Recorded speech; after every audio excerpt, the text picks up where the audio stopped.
Welcome to Minnesota.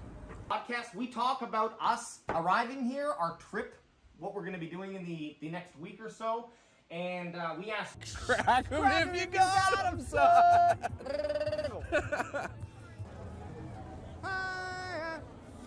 Let's go. How about them Cowboys? Crack him if you got him. Yeah! Let's go, baby!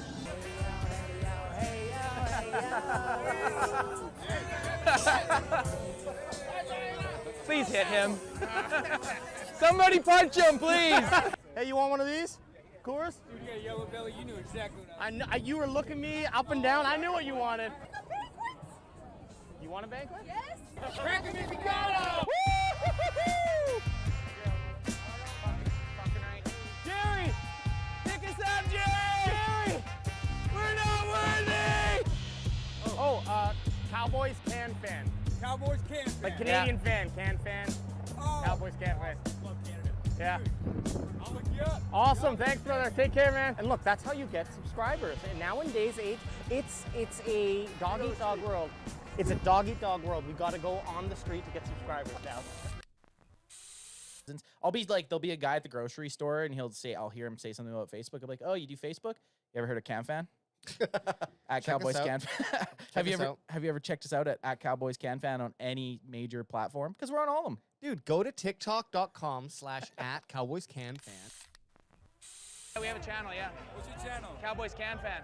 I'm gonna watch that. I'm Cowboys from Puerto Rico. CanFan. We're from Canada, yeah. Oh, okay. But yeah, it's CanFan on his shirt there. I'm gonna watch that when I go on. Yeah, do it. You guys will be on our YouTube. Can I come all the way from Puerto Rico? Puerto Rico? Hell yeah. See, that's Son of a bitch. Let's go. We're gonna be cracking them if we got them, baby. Let's go. Not often are you gonna have the Vegas Strip shut down like this, so we're gonna take advantage of it. And we're gonna shotgun one for you, son. Crack them if you got them, son. Woo!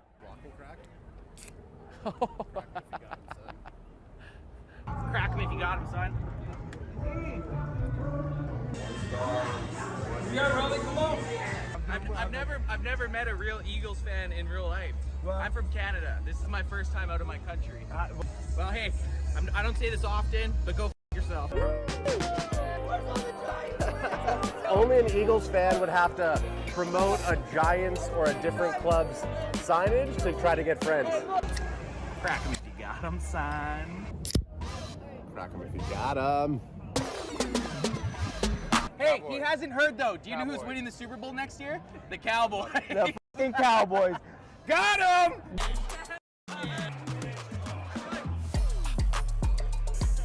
9 a.m. out in Thailand, and Zion Johnson just got picked by the Chargers, which kind of sucks because I was really hoping that the Cowboys would.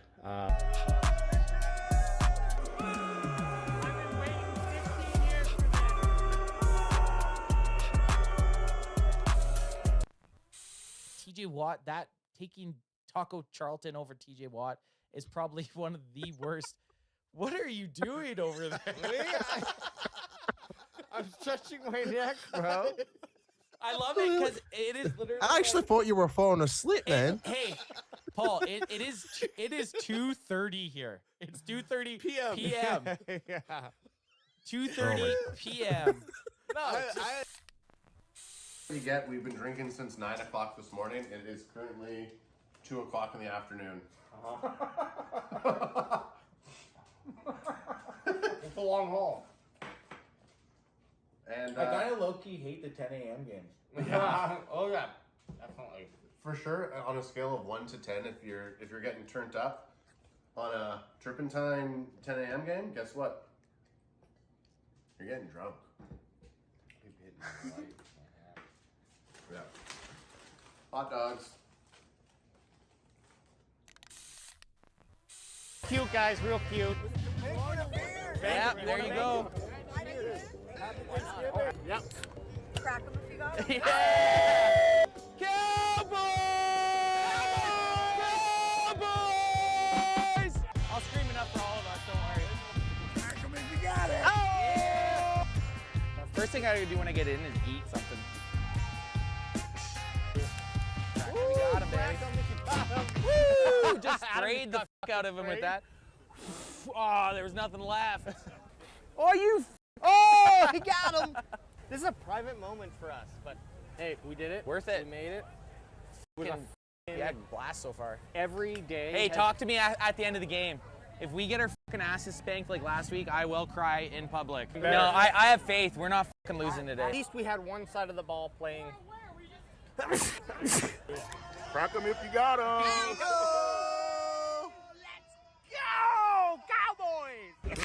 Crack him if you got him. Can I talk on it? Hey, I've seen this face before. Last night outside Target.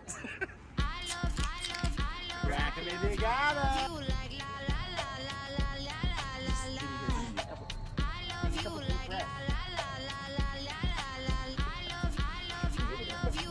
In fairness, we had eaten 3 briskets and 1 fucking rib. If there's one thing that our military families have taught us, it's no man is left behind. How about them Cowboys?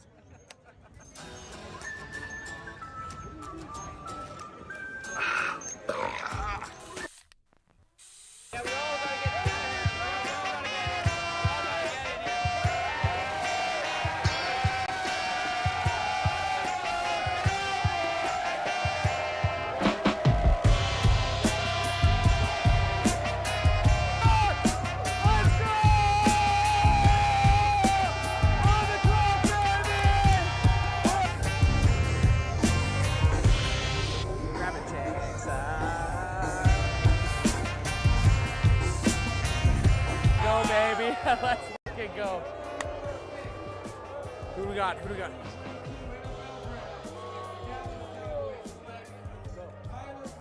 Tyler Smith.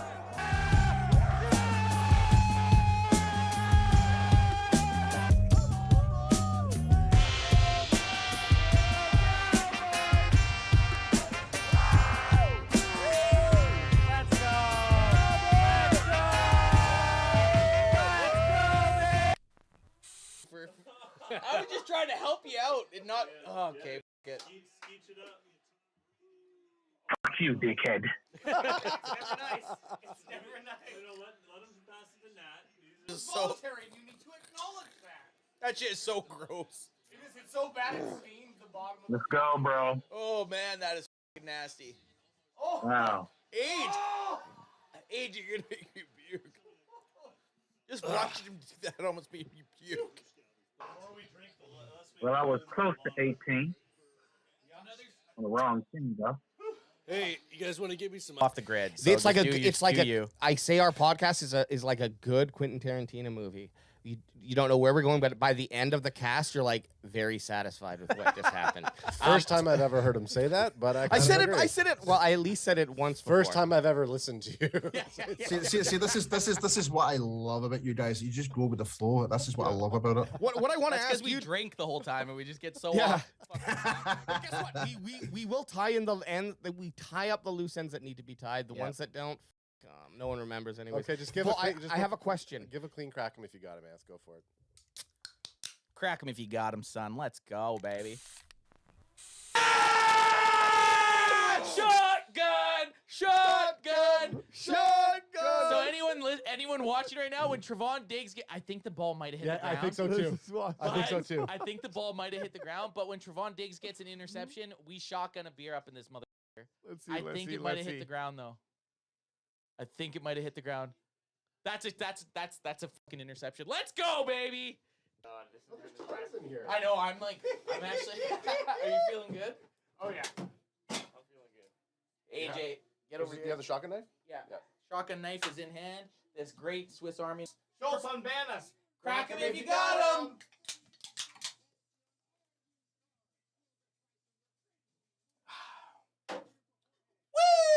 Woo!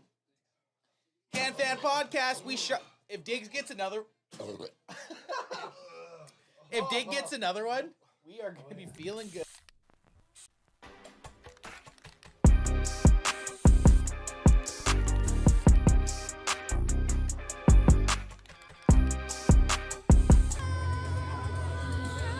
Minneapolis, Minnesota for the Vikings-Cowboys game.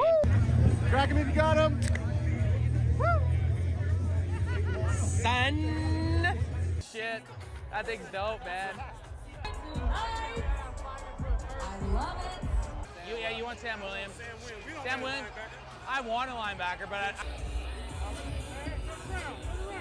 Let's go, Cowboys!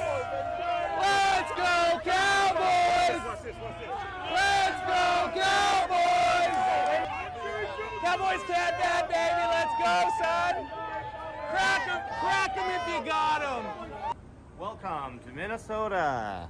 Podcast, we talk about us arriving here, our trip, what we're going to be doing in the next week or so. And we asked, Crack 'em if you got 'em, son.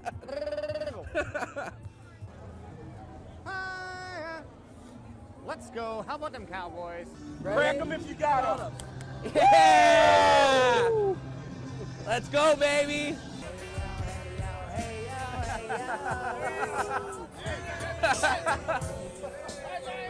Please hit him.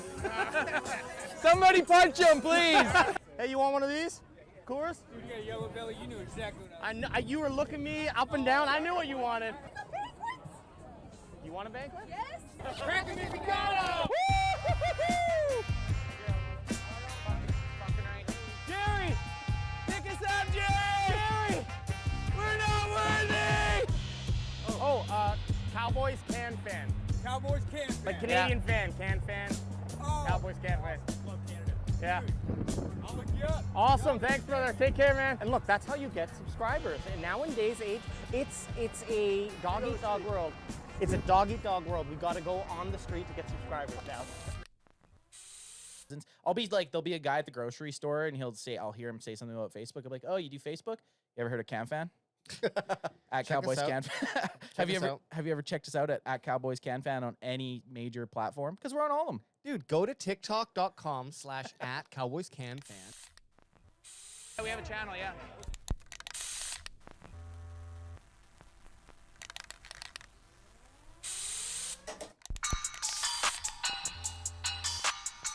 I've been saving this one for Barry Grant Jr. Crack him if you got him. Crack him if you got him. He's back. Barry's back. Barry's back. Barry's back. It's like Barry's World. We're just living in it, baby. Barry Grant Jr. of the All Even podcast. We were just saying before we got on the air, it's been a minute, man. Yeah, it's been a while, man. Like, you know, since I've won my award, you guys have willingly keeping me off the show. I just, the conspiracy going on. I just want to tell everybody, you know what I mean? They don't want me to win the award for 2 times in a row. I get it. I understand. It actually had nothing to do with that. It had to do with you bashing us for the New York wildfires. The smoke that came from Canada. We saw you talk shit about Canada, Barry Grant Jr. You're out of the penalty box. You're back on the show. Barry, Listen. I sent Barry an updated image of what we've been dealing with this weekend, and he just kind of like scoffed at it. Yo, he's been throwing shit at me ever since that take that I had. Adam will continuously send me pictures of like nice weather and shit like that. Hey, look how it looks today. Look how it looks today. It's Trolling him. clear skies. You know what I Blue. mean? Yeah. Oh, well, it's hilarious because up here it was like, what's the end of the world is coming, and then the next day it's like blue sky, not a fucking peep. Everyone's outside enjoying themselves. Oh, it was beautiful out today.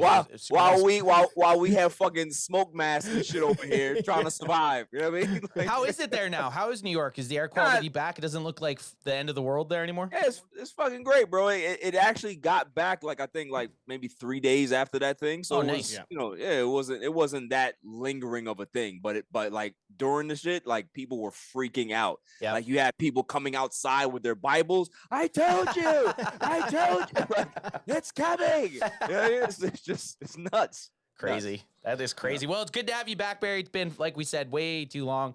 Good to be back. But we're back to football.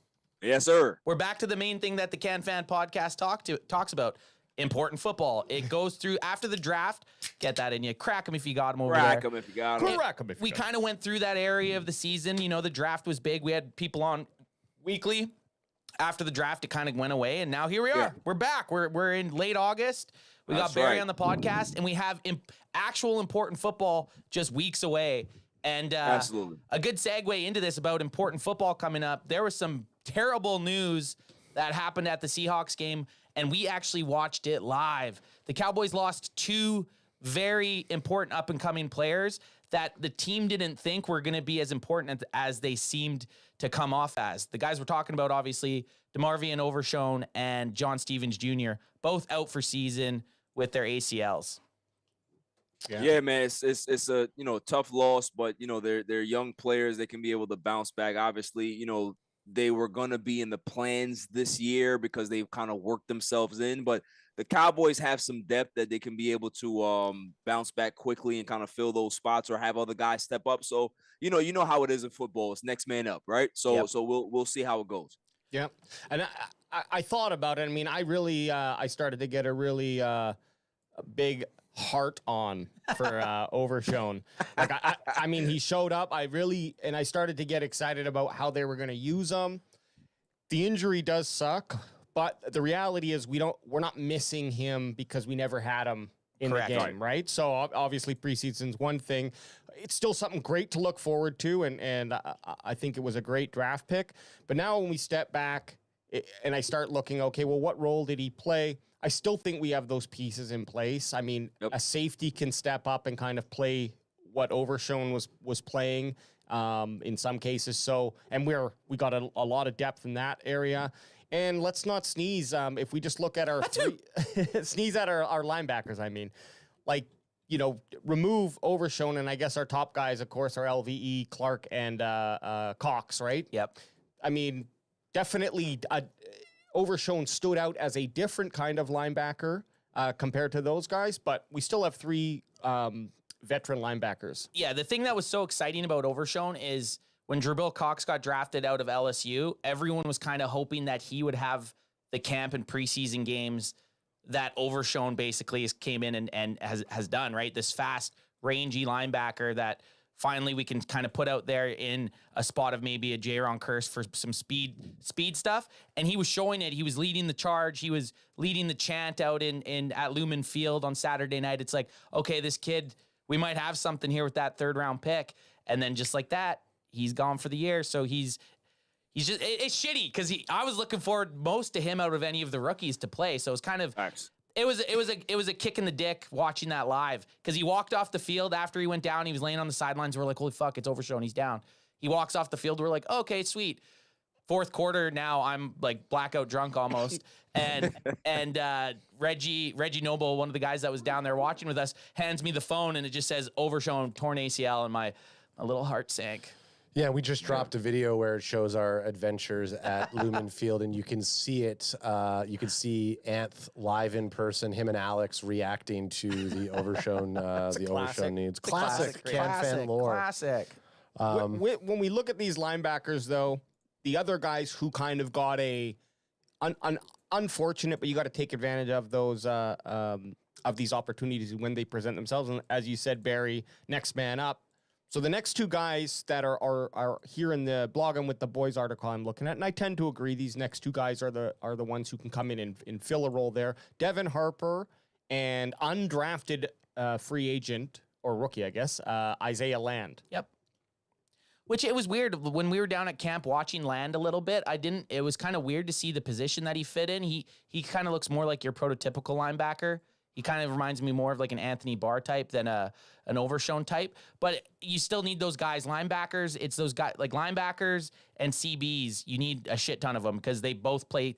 The main thing is Overshown would have been a huge contributor on special teams, right?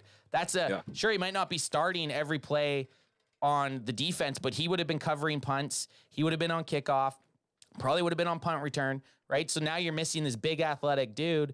But it's just like Barry said, it's part of football. It sucks when it happens. Let's just be happy it's not, and it's no shade at Overshown. Let's just be happy that it's not a top guy. Don't even say it. That's what I'm going to leave it at. I'm going to leave that. Let's just be happy it's not a top guy. Yeah, I mean, you said it right in regards to just like, shit happens, right? But is the fact that the the core of the team is still intact. I mean, you know, we have to be grateful for that. So it's sad, it's unfortunate, but like, you know, he's a rookie. He's gonna bounce back. He's gonna come back strong. Sometimes, you know, these injuries, when it happens early in your career, it kind of gives you a chance to kind of sit back and learn, understand the playbook, really get it, you know, really get in tune with what's going on with the organization, with the schemes and stuff like that. And then by, you know, you're literally coming back into your red shirt rookie season the next year, you know, you can really have an impact. So I don't necessarily believe that this is going to be like a negative thing for Overshown and Stevens, but you know, it's just more of just, hey, listen, it happens. That you know, ACL injuries are like sprained ankles nowadays. Like, you know what I mean? Like, these guys get them and they come back, you know, pretty much better than ever. You know what I mean? So, you know, it's nothing to really worry about in regards to like the trajectory of his career. Right. Speaking about guys getting injured and staying healthy, Juan Basiluto from the chat says, will Jabby Cox be able to get playing time if he stays healthy? So now that we see a couple of these players. I think he should. Yeah, Definitely. I think he should, man. I think it's more of him understanding the scheme, right? Like, you know, you can have the talent, but you have to be able to understand what your assignments are. And if he can be able to get that, if he understands the playbook, if he's getting that, then he's definitely going to be able to see playing time and get snaps if he's healthy. But it's all about health and awareness with Jabril, with Cox. And the other guy on that ACL exit, unfortunately, John Stevens Jr., who was having a great preseason and training camp. I mean, we were pretty excited. They were at the point that they were talking about, well, either McKeon's gone or they're keeping 5 tight ends. Like, I mean, that's how good that guy was. Do you think that McKeon sabotaged him? Tanya Harding him? Well, I think that the honest truth is they would have ran 4 and McKeon would have been cut. Yeah. So this kind of, you know, saved him his spot on the team. Again, it's like he was probably heading to the practice squad anyway, right? Yeah. Well, the thing here is like with McKeon and the guy and Hendershot and Scooney and Ferguson, these are the 4 guys we were kind of expecting to go into camp. Yep. Stevens had just blown everyone away. Like had just been so good that it was like, holy shit, who the hell is this guy? Now you're thinking, man, he's totally fucking with the clone zone. He's getting rid of one of these guys and he's the new clone. We're bringing him in. And then his ACL just goes. And it's another guy that I was super excited for because at camp, he just looked like one of the best players live. So it's super shitty. Here's a question for you guys, right? If Stevens can be able to come out of nowhere and impress the hell out of us like this, right? Does that say more about Stevens or does that say a lot more about the tight end room that we actually have? That's a good question. Good point. I think it's probably, I mean, look, I never thought that we had any superstar tight ends. So there was always that room, right, for someone to show up. Yeah. But I do think that Stevens did play. Yeah, it's preseason, but and maybe I was drinking the Kool-Aid everything as well. I was drinking everything. No, but the Kool-Aid. But yeah, I think that he was impressive. They put him and Hendershot like side by side, just their physical attributes, and he pretty much just absolutely blows Hendershot away in every single physical attribute. But I mean, we also haven't. I mean, we are liking the way JSJ was looking, but we haven't really got a chance to see Scooney as a sailboat get some solid snaps because he's been injured. And even when we were out at camp, we barely saw him. So, yeah, I mean, I think as Alex was saying, the tight end room isn't phenomenal. I mean, Dalton Schultz will tend to disagree with us. That's why he blocked us. But I think, it was ripe for someone to take it. I think the battle this year, from what we were feeling, was going to be between Fergalicious, Scooney as a sailboat, and JSJ. And now I think it's just going to be Scooney as a sailboat and Fergalicious to see who's going to take that clone zone captain spot. One kind of concern, and I just kind of thought of it, is Hendershot. He's been so quiet. Like, is this good or is this bad? Like, it's not good. Yeah, it's not good. He hasn't done much, to be honest. Ferguson with his time in there, and this is why I thought I never really thought had Stevens had been this good, or is our bottom of our tight ends this bad, until Barry kind of said it, and it kind of gets you thinking. gets you thinking a little bit. Barry just held the Matrix position to you. He said, "Don't just try to bend the spoon, bend it around or whatever the fuck they're talking." But you know what it is? I definitely want to see how this plays out because we all know that Dak Prescott loves his tight end targets, right? Yeah, he loves his tight ends. Right, exactly. Loves his tight ends, right? So it's if we don't have any reliable ones, how is the offense actually going to look, right? Like, you know, obviously it's early. We haven't seen them play in regular season yet. They could come out here and be very, very productive, all three of them.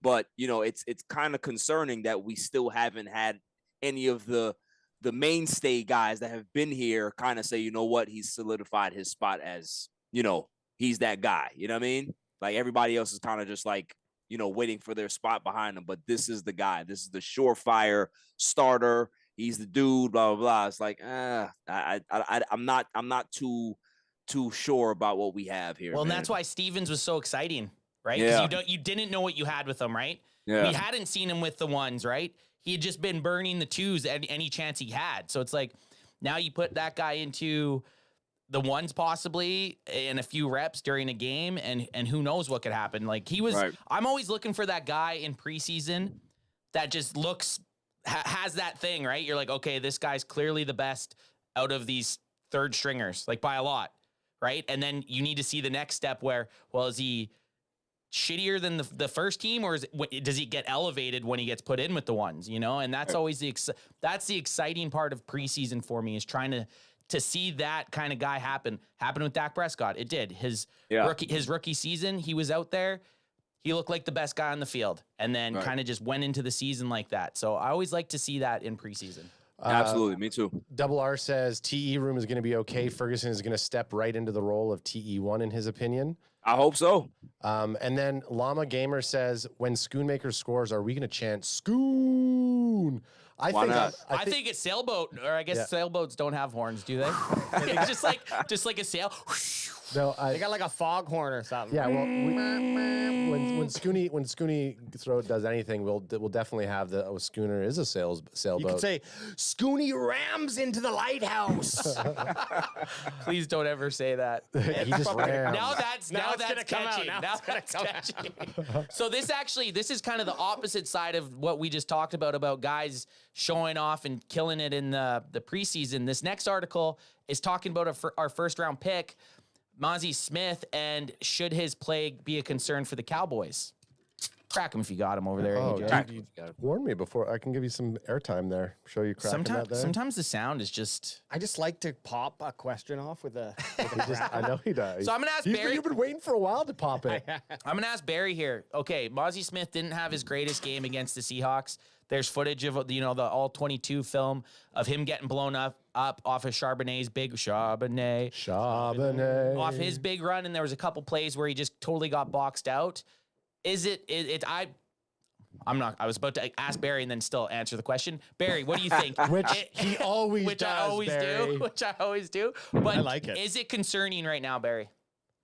I don't think so. I don't think so. I think the thing is, we have such high expectations for first round picks every year, but everybody has their own learning curve, right? Some guys' learning curve might take a few weeks. It may take Mazi Smith up till week 4 to actually look like he's comfortable and settled and understand what's going on. So I'm not too pressed about it, because we do have a sound defense that gives us a chance to be able to kind of ease him along a little bit. Like, we want him to be a factor, but he doesn't necessarily have to be the guy as soon as he steps on the field. You know what I mean? So it's like we have to kind of give him a chance to actually be a rookie and go through the growing pains of a rookie, because the way he starts the season is not going to be the way he finishes the season, especially if his talent shows out. So I'm not too pressed about it.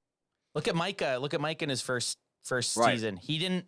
Obviously, at the end of the year, he was looking like the best player in football, but I think he went 3 or 4 games without even registering a sack. Tom Brady made him look stupid the first game a couple times, just looking him off the ball. That's Micah Parsons. That's arguably one of the best players in the NFL right now, right? Yeah, it takes time. So completely like this, the NFL's the adult table, right? It's no fucking around. So he's definitely Mazi's going to have that kind of period, and that's why they play the preseason, but he's going to have that period of time where he needs to get his feet down and figure out how they're trying to scheme, because they're going to try to scheme him, right? Yeah. They're going to try to scheme at him. So I don't think it's worrisome yet. There's two things that come to mind that give me keep me on the off the concern bandwagon, I should say. Is number one, the way that people learn. So I'm not ever trying to compare myself to Mazi Smith, but one way is you need to do it to kind of elevate your abilities. If you're only playing with a certain level, it's really hard to know what you need to do to get to the next level because you're so dominant. So him playing in the NFL, he's going to make those mistakes, and if he is a good athletic, hard knows hard player, he's going to elevate his game. It's also the combination of who you're playing with. And so him being out there with a better team, if he is, say, the weakest link on that line, which obviously, you'd rather have zero weakest links, but someone's got to be, then that could also motivate him to be like, I need to step it up. I need to push myself, find that extra gear I didn't know I have. So I think like those two things, not super concerned. And I would probably wait until like week 4 to see what we really have here. The other side of this whole thing, though, is what are we expecting from Mazi Smith? Are we expecting sacks, or my expectation, I'm pulling an Anth right now, the answer that I'll be given is I expect him to increase other people's stats. So that's kind of what I'm looking at. That would be the gauge for me.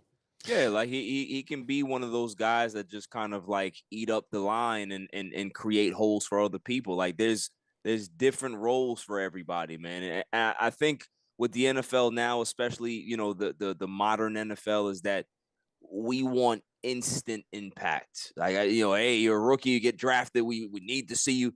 Like sometimes guys take a while to get their footing. Like look at Jalen Tolbert. We were shitting on that kid last year. Yep. He was not physically ready for the NFL. He wasn't mentally ready for the NFL, and it was too fast for him. Now it's starting to slow down a bit, and you're starting to see his talent rise out. So, it's one of those things. Obviously, he wasn't a first-round pick, so there's more expectations. But even still, everybody's learning curve is different, man. And we just got to give this kid a chance to kind of find his way. Yeah, I mean, I think all of our sentiments are on the same path. We want to make sure our guys are getting the ample opportunity. And yeah, I mean, first round picks, you do have a little bit more pressure. You expect that they're going to kind of get the fuck in there and ball out. yeah, that's exactly what we're wanting to say. I also don't think it's preseason. Like, let them make the mistakes now. Right. I mean, this is the time where you get in there, and if you are facing ones, okay, no big deal. We know where you can shore it up. And if you are facing 2s or 3s and that's happened to you, well, you definitely better fucking start. And you know what? Look, some of these guys who go first round and they're getting paid the money, let them get humbled a little bit.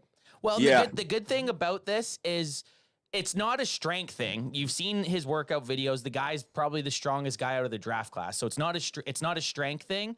It's a technique thing, right? Yeah. So what's going to happen is they're gonna throw stuff at him that he's never seen in college, right? They're gonna do a bunch of shit that he thinks the ball's going one way, and they're gonna totally blow him up going the other way, right? He's gonna get pushed off the ball.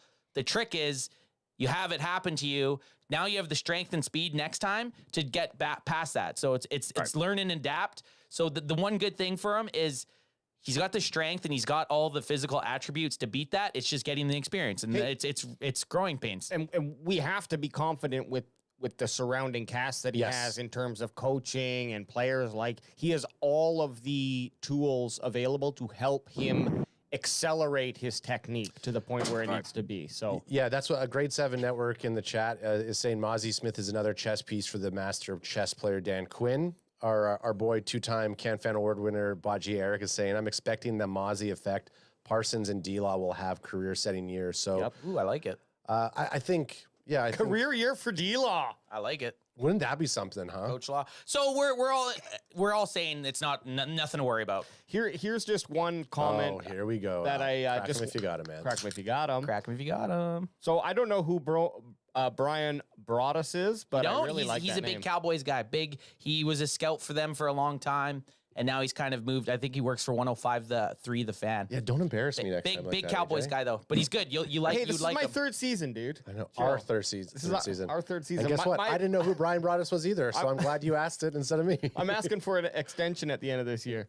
But Re-sign. Let's re-sign him before his fucking 5 years is up because he yeah. went first round. Actually, second round since he's BWB too. Anyways, go ahead, AJ.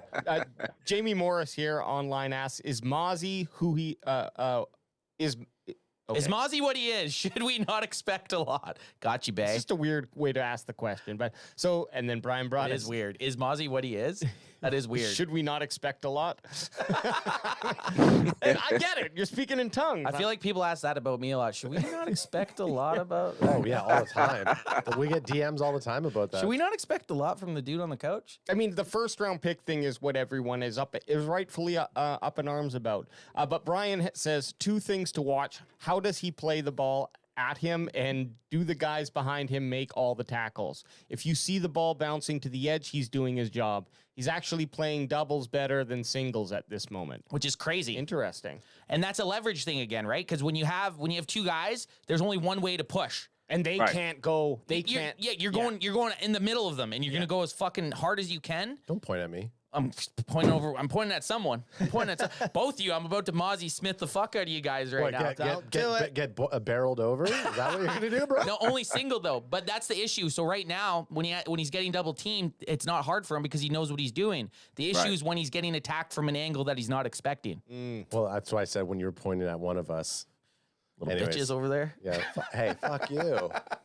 DH. I'm not worried about Mozzie Smith. I'm not worried about this at all. At all.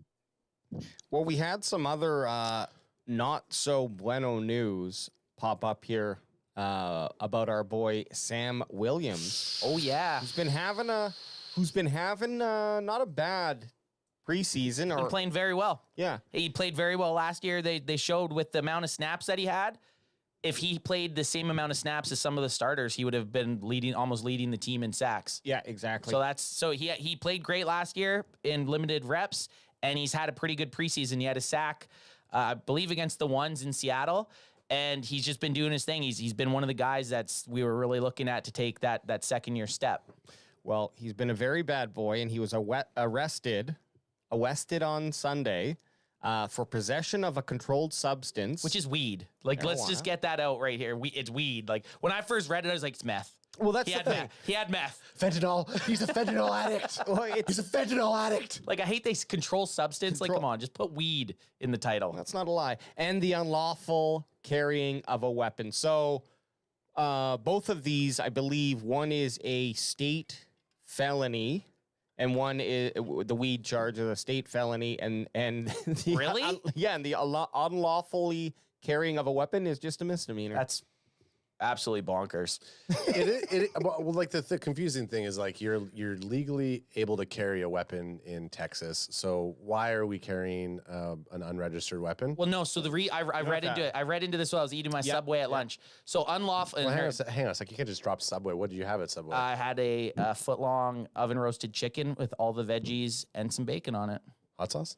Oh yes, creamy sriracha, bro. Okay, just one shot. But so I was reading unlawful carrying of a weapon.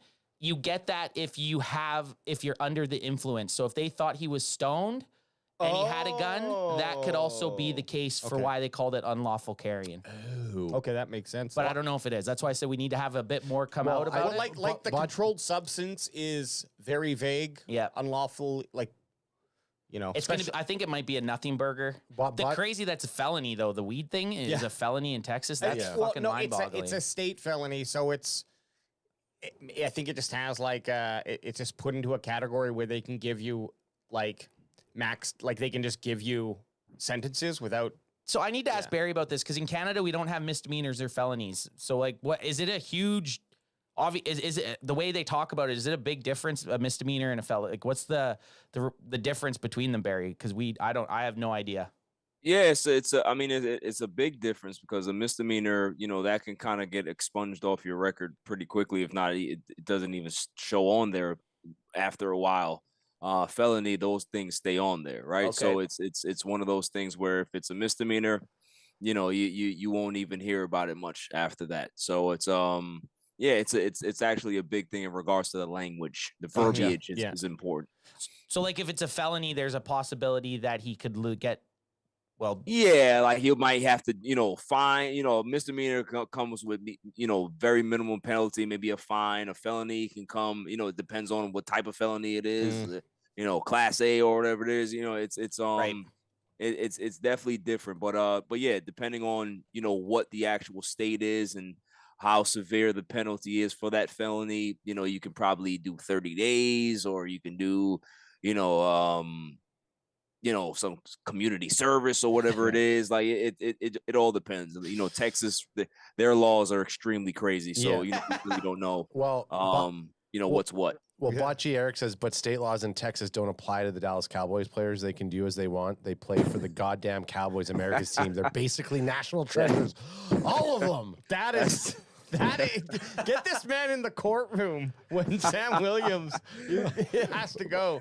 Bocce Eric is the Bocce Eric. I would love for Bocce to be his other hot take on it is he probably Sam Williams probably had one of those squares that I gave AJ and Oxnard. Oh, that's unlawful carrying of yourself.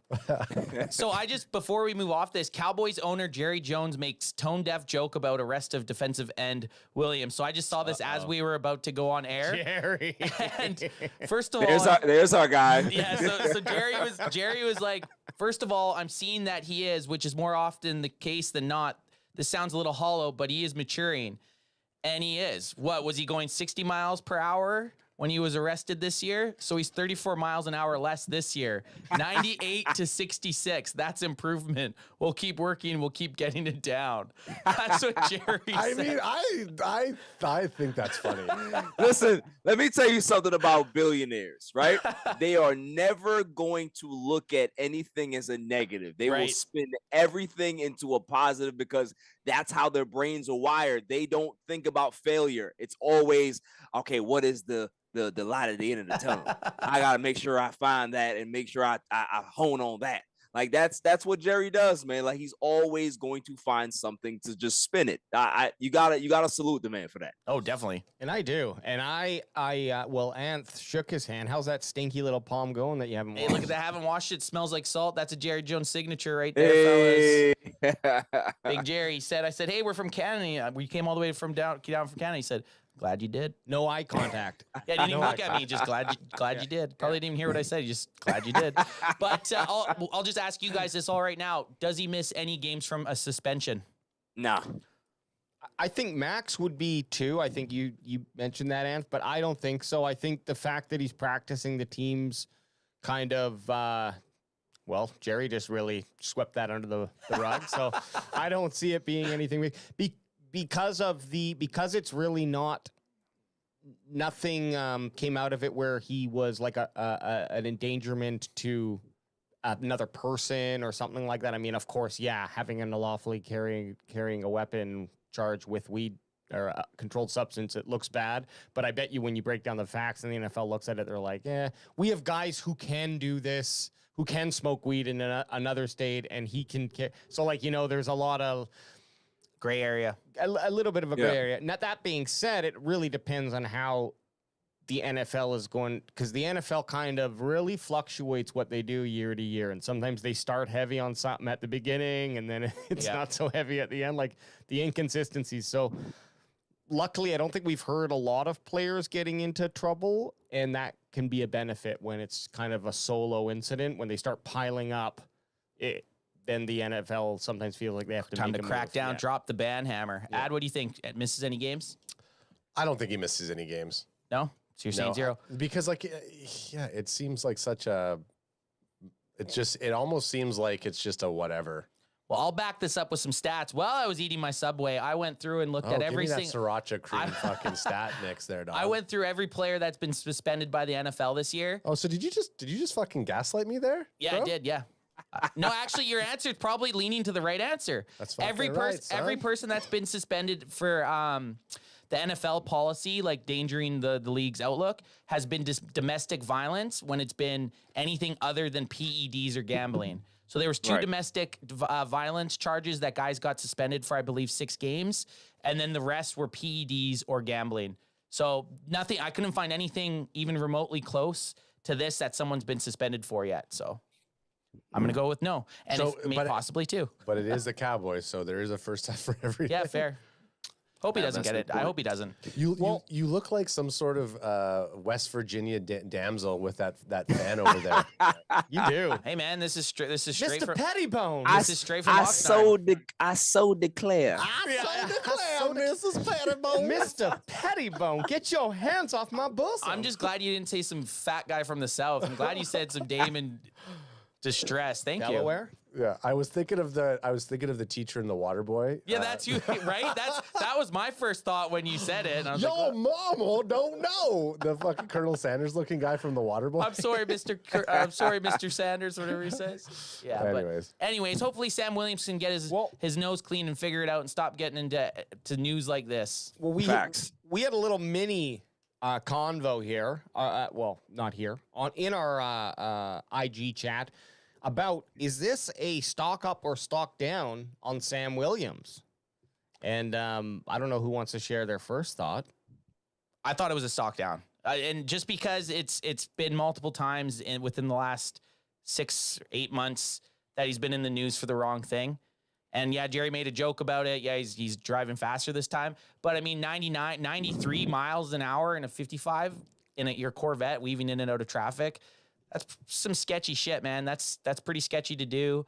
And then I mean, I don't know if he got pulled over because he was speeding again. So he didn't learn his lesson. Really, he didn't. He didn't learn his lesson. He's still driving way faster than he should have been in the speed zone, and he had weed and a gun on him. So I don't know. I just think it's stock down because he's not making smart decision. Granted, he's a young kid. I made a lot of stupid decisions too when I was younger. I never had enough money to buy a Corvette and drive 93 miles an hour. And maybe if I did, maybe I would have done it. So it's hard to, it's hard to really say, what the fuck are you guys doing when I've never been in that situation with that amount of money at that age, right? Which, again, I said if I had millions of dollars when I was 23 years old, I probably would have gotten into some trouble too. Yeah, good point. Well, purely based on just performance, as long as this doesn't have a negative impact, I mean, I think his stock just remains the same. I don't know if it's a stock up, stock down. Obviously, you can't give him stock up off of this. Get him up. He's rising. Yeah, I mean, if he does miss his games, then that's really bad. Because what's that like? On the other hand, though, I do agree that if this is going to be a who was it, Aldon Smith? Yep. Type of thing where it's like you invest in a player, spend a lot of time trying to build them into a position, and then they go ahead and fuck it up and can't stay on the field, but not due to injury, due to their off-field activity.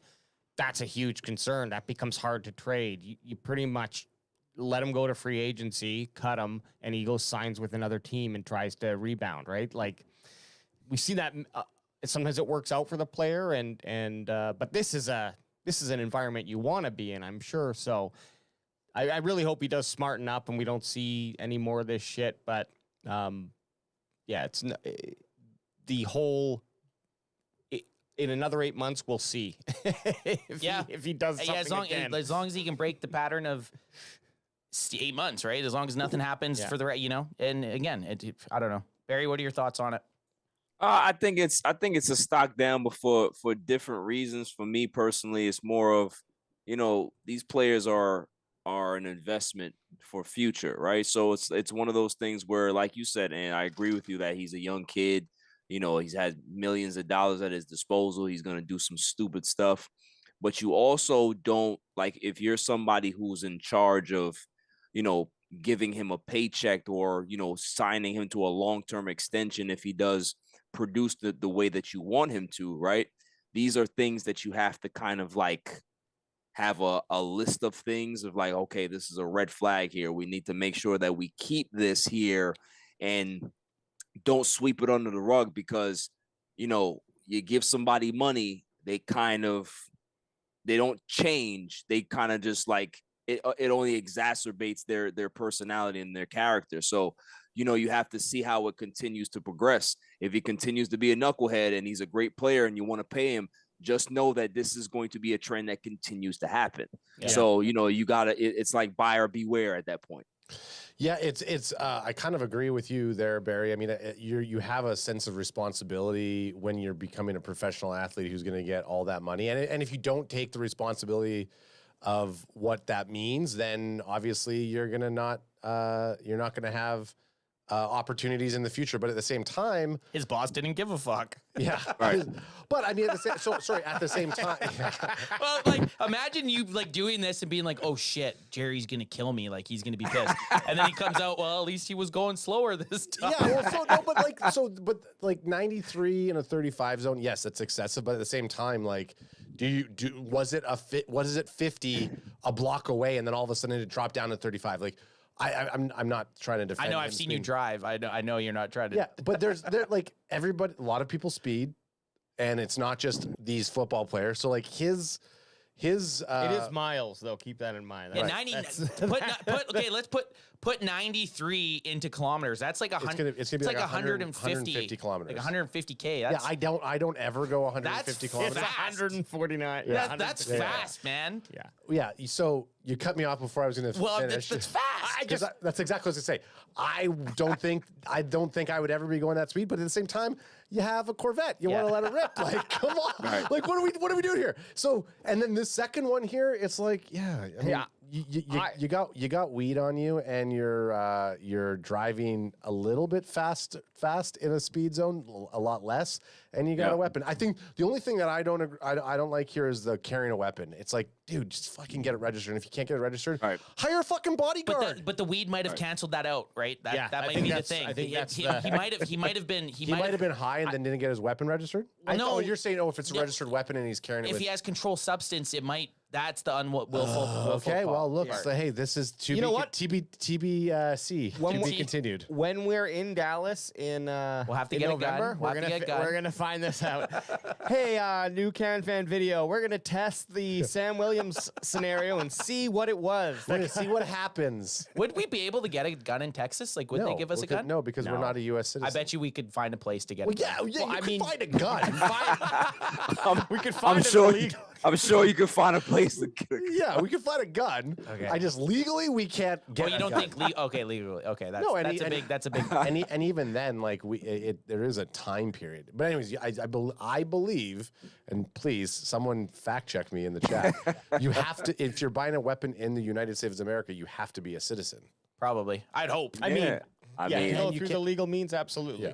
Listen, I live here, and I don't even know if that's true, but I hope it is.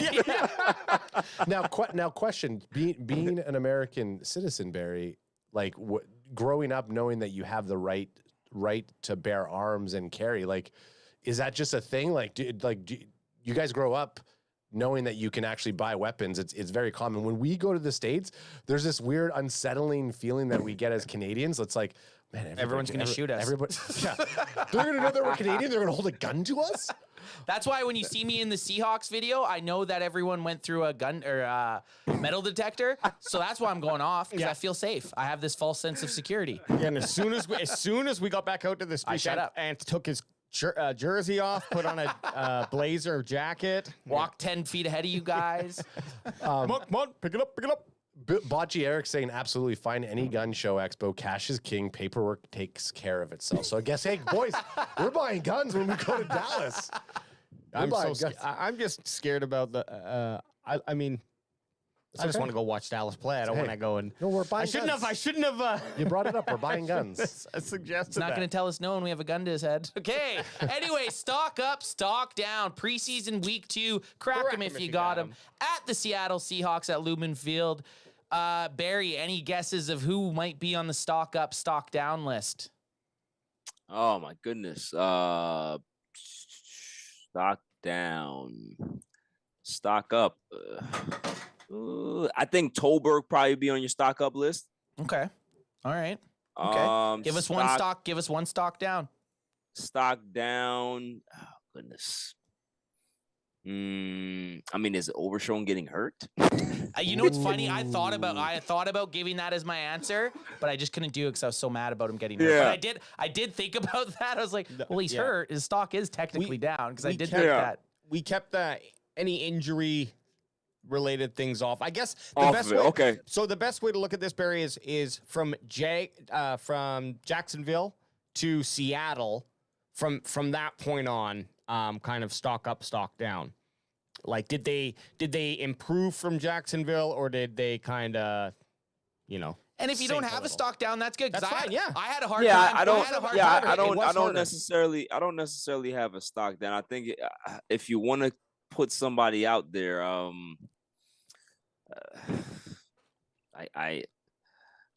I can't put Deuce out there. I mean, he's okay. He's a rookie. Yeah, I don't really necessarily have one. So I'm okay I with think- that. We're fine with that. For explanation's sake, that's a great example. I'm not saying that you should, but I think it's a good example here. Deuce technically could be a stock down because his Jags game was much more impressive, and I think maybe you could make an argument that he definitely dropped. He had that one nice touchdown, and then he could not pass block. He was out. We talked last week in the cast. I wanted to see him in some pass blocking situations, and when he was out there pass blocking, I mean, you'd argue he's not out there to pass block, but when he was, it did not look so good. Yeah. Sorry, you have a comment? Well, I mean, I want to go to I'm the man of the people. I want to give some answers from chat since you guys. Oh yeah, I guess we did ask. Just because we have a guest doesn't mean we have to completely ignore our chat room. Jeez, Adam is that fussy friend who's always like, "Hey, we have to," and I'm the guy. I'm that guy usually. I'm the fussy friend who decides to drive my brother and my friend to the game. I did want to say this. I'm the man of the people. Right. Give him shit, Adam. Give him shit, Adam. That's right. I did want to give Ad some MVP love on air, actually. Ad spent 8 hours driving Alex and my drunk ass around. Like, and I'm talking, Alex and I drank basically the whole time. So I better have a fucking stock up thing here by surprise. That's 8 hours in a car and then 4 hours a game. So Ad dealt with AJ and I drinking for probably about 12 hours. Yeah, and MVP. I'll give you your love because you're my brother. And you can check. Now tell us what fucking chat said. And you can check out their drunk asses in our Cowboys Invade Seattle, that video that just dropped an hour ago. Go ahead, give it some love. If you're watching this right now and you're listening to us and you like us, fucking watch the video, give it a like and subscribe. And like and subscribe. Okay, so chat says Deuce. So Llama Gamer says Deuce. Up or down? Up. Two-time Can Fan Award winner Bocce Eric says Greer, stock down. Okay, nice quarterback. Yeah. Okay. Yeah. At the same time, Llama Gamer said Deuce stock up. Okay. And Tolbert's Deuce stock up and Tolbert, and then stock down as Will Greer. Double R says Vaughn stock up, Greer stock way down. Okay. Ruben Cano says Deuce stock up. Man, we're at well, they're thinking that Deuce I stocked thought up. I was the man of the people. Deuce Vaughn is the man of the people. Well, he had a nice touchdown. He looked shifty. Yeah. He had a shifty touchdown. Nice I didn't even think about Will Greer. No, me neither. But now that I'm thinking back, he did look like shit. So props to Adam and chat. all the hey, people. I don't want to take. I don't want to take any. Okay. I don't want to take any of this. Here. Chatham. Testing you. The people's champ. The people's Props chat. to Chatham for props to Chatham. Props to Chatham for bringing that up because Will Greer is a great stock down. At the beginning, when we were seeing him in at training camp, I thought he was throwing, on par or even better than Cooper Rush, and I was like, okay, we might have a little bit of battle here, which is a great thing because I think Cooper Rush is a top-notch backup QB, and so to see him come into the NFL game. Although he was playing against ones for some of that time too, still, I mean, unimpressive and seems to be a type of guy who we could replace or smells his own farts. Definitely. I mean, we could replace that, right? We could replace that fart smeller. The last one, Mario Roberts says Deuce up, Tolbert down, Tolbert up, Greer down, way down, Dowdle up, Davis down, and then Jeremy Anello, and I should have said this in chat, which I didn't think it, so this is a spoiler alert. Hunter Lepke. I want to see Hunter Lepke in the passing and run game. It's probably still a stock nowhere near because I don't think he's going to make the team, unfortunately. He'll be a practice squad and guy. Then the last one here is the Llama Gamer says stock down my bank account after buying Cowboy tickets. So facts. That's facts right there. And then he also follows up on your comment. I don't think that Deuce will be out there to pass block. I feel like his role is to bring spark to our team, which is a little confusing because that's what TP20 is. You got TP20 who can kind of hit that fire. I think Deuce and TP20 are like the same. Imagine them both out there. Well, Llama Gamer, just wondering what game you're going to. And with Hunter, before we hop into this, with that Hunter Lepke, or Lepke, get to the practice squad. I mean, we saw what happened to Dowdle. Knock on wood, it doesn't happen again, but there could be a spot opening up because if Deuce moves into that second slot, and Davis is kind of not playing like he did last year and playing more like what we're seeing this year, albeit he's not terrible, but, you know, there's room for testing someone else in that position, so. Okay, into it we go. Stock up. Let's check it. We need a jingle. I know. We need a jingle. It's preseason, so it's on our list for actual season when it becomes a regular segment where we don't have to have a nice slow roll in. It'll have some sort of jingle jangle intro. Hard cut in song. Okay, sweet. Let's do it. First guy here, stock up, rebound. See that little icon right by his stock up? Here, let me little bouncy ball.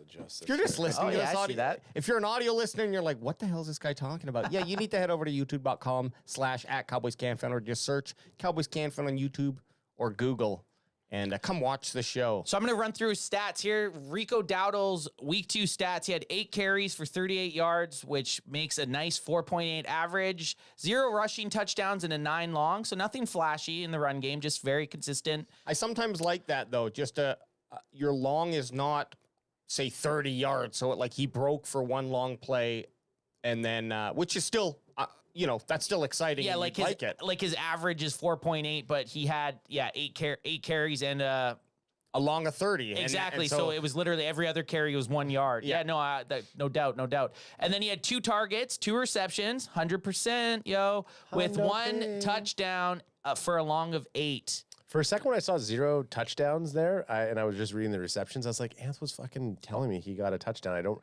don't actually even, I thought I was drunk. I don't even remember him getting the touchdown. It was that little bomb out. It's because you were filming AJ go absolutely criminally insane. I don't actually even remember watching the game. The whole time I'm like, I got to make sure I can get the guys. It kind of ruins the experience for me. Well, next time we just all have to wear body cams. Yeah.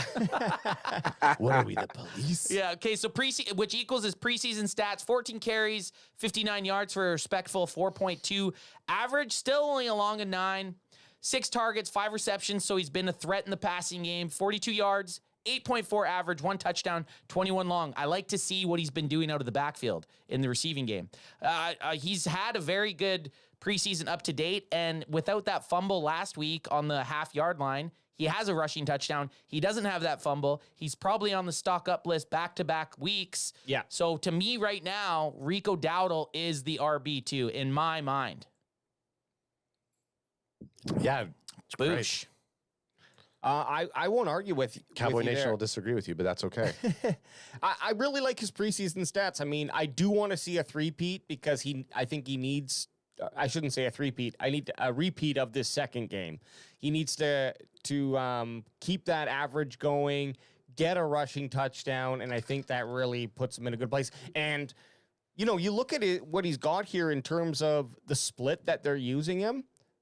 This could be he could play more snaps than you know what I was considering. Like Tony Puller definitely obviously is the number 1 overall and an untouchable in that ranking, but I don't know. I think that Dowdle probably will see a lot of plays because if they can both run and catch the ball, then you can't really guess, when Dowdle's on the field, they're going to be running it, or you know, vice versa. Yep.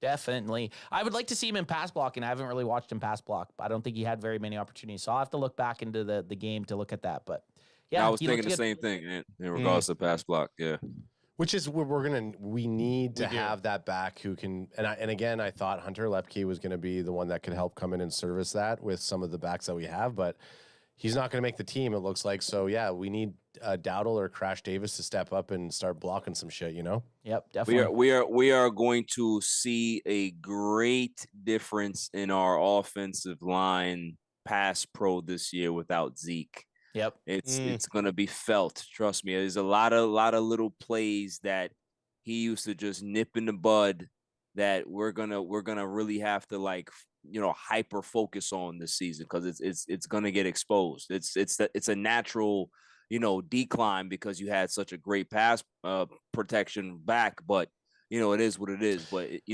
I'm hoping that they're doing a lot to kind of shore up that particular issue that we're going to have all season. Yeah, like, I mean, when you hear everybody talking about, Zeke's contract, but when you look at his season last year, he had over 800 yards, 12 tutties, and he was a fucking solid blocker. 6 offensive linemen when he was blocking almost. Right. And then a terrible offensive lineman. When he's playing center. When he's playing center. But like. Too soon. Too soon. But yeah, I mean, yeah, this will be the season to see if Zeke was that kind of. We talk about players who make a lot of impact without it showing on stats. Could that be one of the scenarios? And possibly it will be. Nico Dowdle, though, looking good. Looking. Oh shit! Hey, I haven't looked. Looking tough. He needed a game like this. He needed to hang on to the football. Thumbs up. Now this is a fun name. Juwane Thomas. Yes, Wanye Thomas. Cornerback. I love that ad pronounces the J when it's not supposed to be pronounced, and then doesn't pronounce it. Like Bion, you're calling Bion, but Juwane Thomas. And I don't even know. I don't know if it's Wanye or Juwane. I think it's Wanye. Yeah, and I put that interception in there. That's wrong, but that's from week 1. Okay, well, what about that? Is that from week 1? Crack him if you got him. Crack him if got him. But all the other stats are true. He had a great week 2. Oh, yeah, he was a tackling machine, man. 9 total tackles, 7 solo, 1 TFL. We're TFL boys over here. 0 pass defense, 0 interceptions. Yeah, just ignore that one. And then his preseason stats, 10 total, 8 solo, 1 tackle for loss, 2 pass defense, and 1 interception. Not bad. Nice. Yeah, so what we saw here is week 1, he was playing more of just a coverage type of position. And then week 2, he was coming in and I don't know if it was just a change in the offense, the style of offense that we were playing, or maybe they were testing him out in other positions within a scheme. But he certainly unloaded in terms of tackles and being there where the ball was. So was he being tested? Was he playing more? These are all things I didn't look into. Okay. Well, the other thing we need to look into is just to confirm his number, because sure as shit he's not number 40. Oh, AJ has the wrong. He's 30. I didn't even notice that. Who's He's that? 30. Hang on. And actually, and actually, 30. in the book that you have right beside you, Ant, I have it there so you can fact check names. No, for I know. us. What do you mean? Oh, it has their how to pronounce their names. pronunciations. Yeah, this is right from Oxnard. Let's see if they give a pronunciation. So No, that was on the depth chart thing we looked at. That wasn't in this book. Oh. You know what? It might just be that he has no pictures. So you just pick a random guy. That's what popped up with him. That's what pops up with him. Just pretend it's a 3. Weird. He might have been 40 last year. He was on the he was on the team last year. One-way Thomas signed to future. Yeah, he was on number 40 last year. That's all the photos. There, they okay. have So of him. AJ's got the right guy. Hey, good. Hey, let me test bring it over just so you can show the Was chat ripping him up? No, I was ripping him up. you were ripping him up? I was like, I'm sure he's 30. Am I fucking? And so you can go back and I'm looking at my phone. And I'm like confirming his number because I'm like, am I fucking drunk? Am I fucking? That's the thing with some of these guys is Well, they didn't make he made the practice squad last year, right? So he never secured a number, and now he's back with 30. But he flew all over the field making plays, led Cowboys in tackles and snaps with 48, so they want to see a lot. They want to see a lot from him. Second most stops with 3, but he did allow 3 catches out of 3 attempts for 35 yards was his only downside. Yeah. So, he turned his tackles up, he just let everyone catch the football. I do think they need to find a way to get him on the roster, though. I like the way he plays. He plays tough. I'm pretty sure he was the one that had the big pop. He did. Yeah, he's had 2. And this game, his big interception in season 1, in preseason Season 1, and in season 2 he does a big pop. He does. Well, he changes his number. I like this guy though. I hope they can find a way to keep him around. Yeah. I was gonna say stock up because he went from 40 to 30, but technically that'd be stock down. Fuck me. Okay. All right. I'm feeling a Tolby. I'm feeling a Tolby coming up. Hey, but can never have too many CBs. Am I right? You're not wrong. Well, Mario Roberts says I thought he was a safety. He's like both. A hybrid. Yeah, he's a DB. We'll just call him a DB. DB. Because he can play both. Oh, this is one I like. Stock up, Isaiah Land. I like this one. This is another one kind of sneaky that we don't really know. We don't really know much about him. I saw him at training camp making some plays, and I kept thinking, who the hell's that guy? And then Ad would be like, look at your book. Be careful. Spicy. But his week 2 stats, 3 total tackles, 2 solo, 1 sack, 1 TFL. So that's 2 big negative plays. Yeah. The TFL and the 1 sack, that's what we're looking for. If you can even just do that every game, you're going to kill it. So for limited time in preseason week 2, that's amazing to see. His total preseason stats so far have been 5 total tackles, 2 solo, 1 sack, 1 TFL, and 1 QB hit. So they use him. That's what I was kind of saying with you guys. They use him in a weird hybrid role, kind of, right? Like he's not your prototypical linebacker. Like you almost see him line up on the edge a lot more than you'd see like an LVE or a Jabril Cox or Overshown, right? Or more like a Micah Parsons. Yeah, kind of. I mean, I'll never use the Micah word just because I don't think anyone's like Micah. Yeah, but kind of. But like if you look at how the utilization that hybrid player, as Barry Grant Jr. talked to us last year about when we talked about Micah Parsons, you need a couple more players that can kind of adjust to that type of role. You can't just have that one player in your defensive scheme that then everybody can scheme up on that. So you get someone like Isaiah Land, and you see the shades of like anyways. Lawrence Taylor. Yeah, no. He's the next Lawrence Taylor. He's the next LT. Barry Grant, what do you think about that? It's always great to have, it's a interchangeable parts on your defense, right? Where you can be able to just kind of seamlessly plug and play guys in different positions and really cause havoc on an offensive line, especially in an offensive scheme and stuff like that. So, Land fits that mold. He's aggressive. He dips his shoulder well. I like the way he moves, man. And it's a guy that's fighting for a spot, and you can tell that he's extremely passionate and he's going for it. So I like what he can bring to this team, a little edge and stuff like that. And the fact that he's versatile, it says a lot. So highest graded pass rusher with 80.1, tied with Junior Fiocco for most pressures. Love to see it. This is my biggest worry. We have so many guys, these undrafted guys that are balling out. We're obviously not going to be able to keep all of them. Obviously, the Overshown loss helps Land in securing a spot on this team. But I can picture this now. It's going to be like a Ridgeway guy. Remember John Ridgeway, the big defensive tackle that we tried to keep on the practice squad, and then the Commanders scooped him up last season. I'm feeling like we're going to let a good undrafted free agent get away just because we have so many good ones. Like, it's going to be tough to keep everybody on the practice squad. I guaranteed there's someone getting picked from the practice squad to go on another NFL roster. Well, what's crazy about that is that, that shouts. That shouts to our scouting department, the fact that we're finding these undrafted guys that are, producing and playing well, that another team will want them. The Cowboys have done a really, really good job evaluating talent over the last decade, I would say. They've been so good. It's Barry, right? Every single year, it's like we have this one really good undrafted free agent. Right? It just feels like every single year. Last year, I'd say Marquez Bell was probably our best undrafted guy. Did he get a lot of playing time? No, but he still made the squad. He was kind of floated around on the active roster or not. But I feel like every year there's a Cole Beasley, or there's just always someone that no one expected that ends up coming into camp, playing unreal, having a decent preseason, getting onto the team.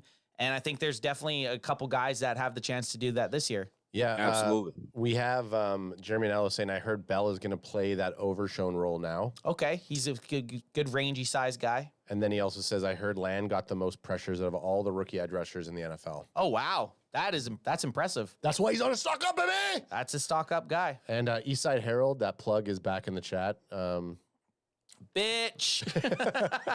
Well, giving those trolls some love, Marquise Bell, 6'3", 205 pounds. We like that. Could be a little heavier, probably. I would assume. Get him on a weight training program.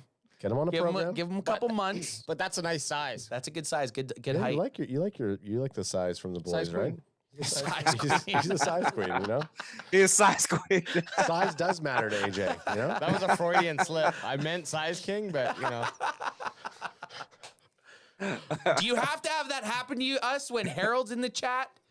Harold, look what you do to me, man. Well, Grade 7 Network says, Harold, your mom says hi. That means he's fucking her. Yeah. Hey, Harold, Sam Williams bust on your face. Okay, next up, who do we got? This has to be. Oh, we're going a bunch We got here. 4? I made it. Look, I also looked online and got some stats, and I added a couple because I didn't get any from you, Adam just said can fan, and Yeah, that's it. That was it. Well, Can Fan stock is up this week. I'm sorry, I was busy working. I missed that. I missed all of this. And I was busy cutting together our fucking thing. I was at the dentist waiting to go in, and I was just I went to send, and it was like, your message is too long to send. Yeah, and generally you're gonna just use whatever you and Ann say anyway. So my message too long to send. Ad's message can van. Well, here's the thing. Hey, I ain't wrong. Here's the thing about Chauncey Golston. Let's hear it. It wasn't difficult for him to have a stock up, and he did have a pretty good game when we're looking at the analytics, okay? Because we in do. Total, You're an analytic boy. Yeah, in total, he only had one total tackle, so, nothing to jumping off the stat sheet there. But he had the second highest he was the second highest graded player. He recorded 2 pressures, and he had the second highest run defense grade. Okay, so he was filling in gaps. He looked good. He was where he was supposed to be. Teams were running. Actually, the lack of tackles is something. It's more so that they're running away from the gap he's filling, basically. Mm-hmm.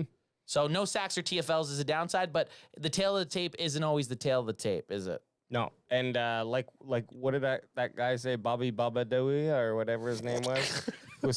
He was talking about Mazi Smith and how as long as you make guys run to the outside. Oh yeah, Brian Bradis. Brian Bradis. Bobby Babooey. Bobby. Oh, help me, Amadeus. I thought you were rapping. I think I had a little bit of a mini seizure. Yeah, put in the quiet word. Put in the quiet word. Bobby Babadooey. Bobby Babadooey here. Okay, so I like to see Chauncey Golston, a guy that I didn't really even watch, but I like to see it.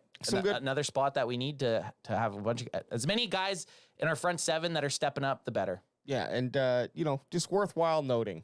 It is. Give him a little love. There he is. There he is. Did you just put the whole fucking team on stock up? Like, what is going on here? Right. We did, hey, like, holy shit. There's a lot of guys to make note. Listen, yeah, I did put a lot on stock. I respect it, but I don't really like it. Next time if you help out with stock up, stock down, I can just helped with the groceries once in a while. I didn't see the dishes. AJ just ran with this shit. It's probably like 15 stock ups and like 2 stock downs. Yeah, we're gonna be here. It's good. Barry's gonna be 2 a.m. his time in New York City. He's gonna be like, "Fuck, AJ, can you just fit?" Yeah, we get it. The fucking water boy is stock up. Okay.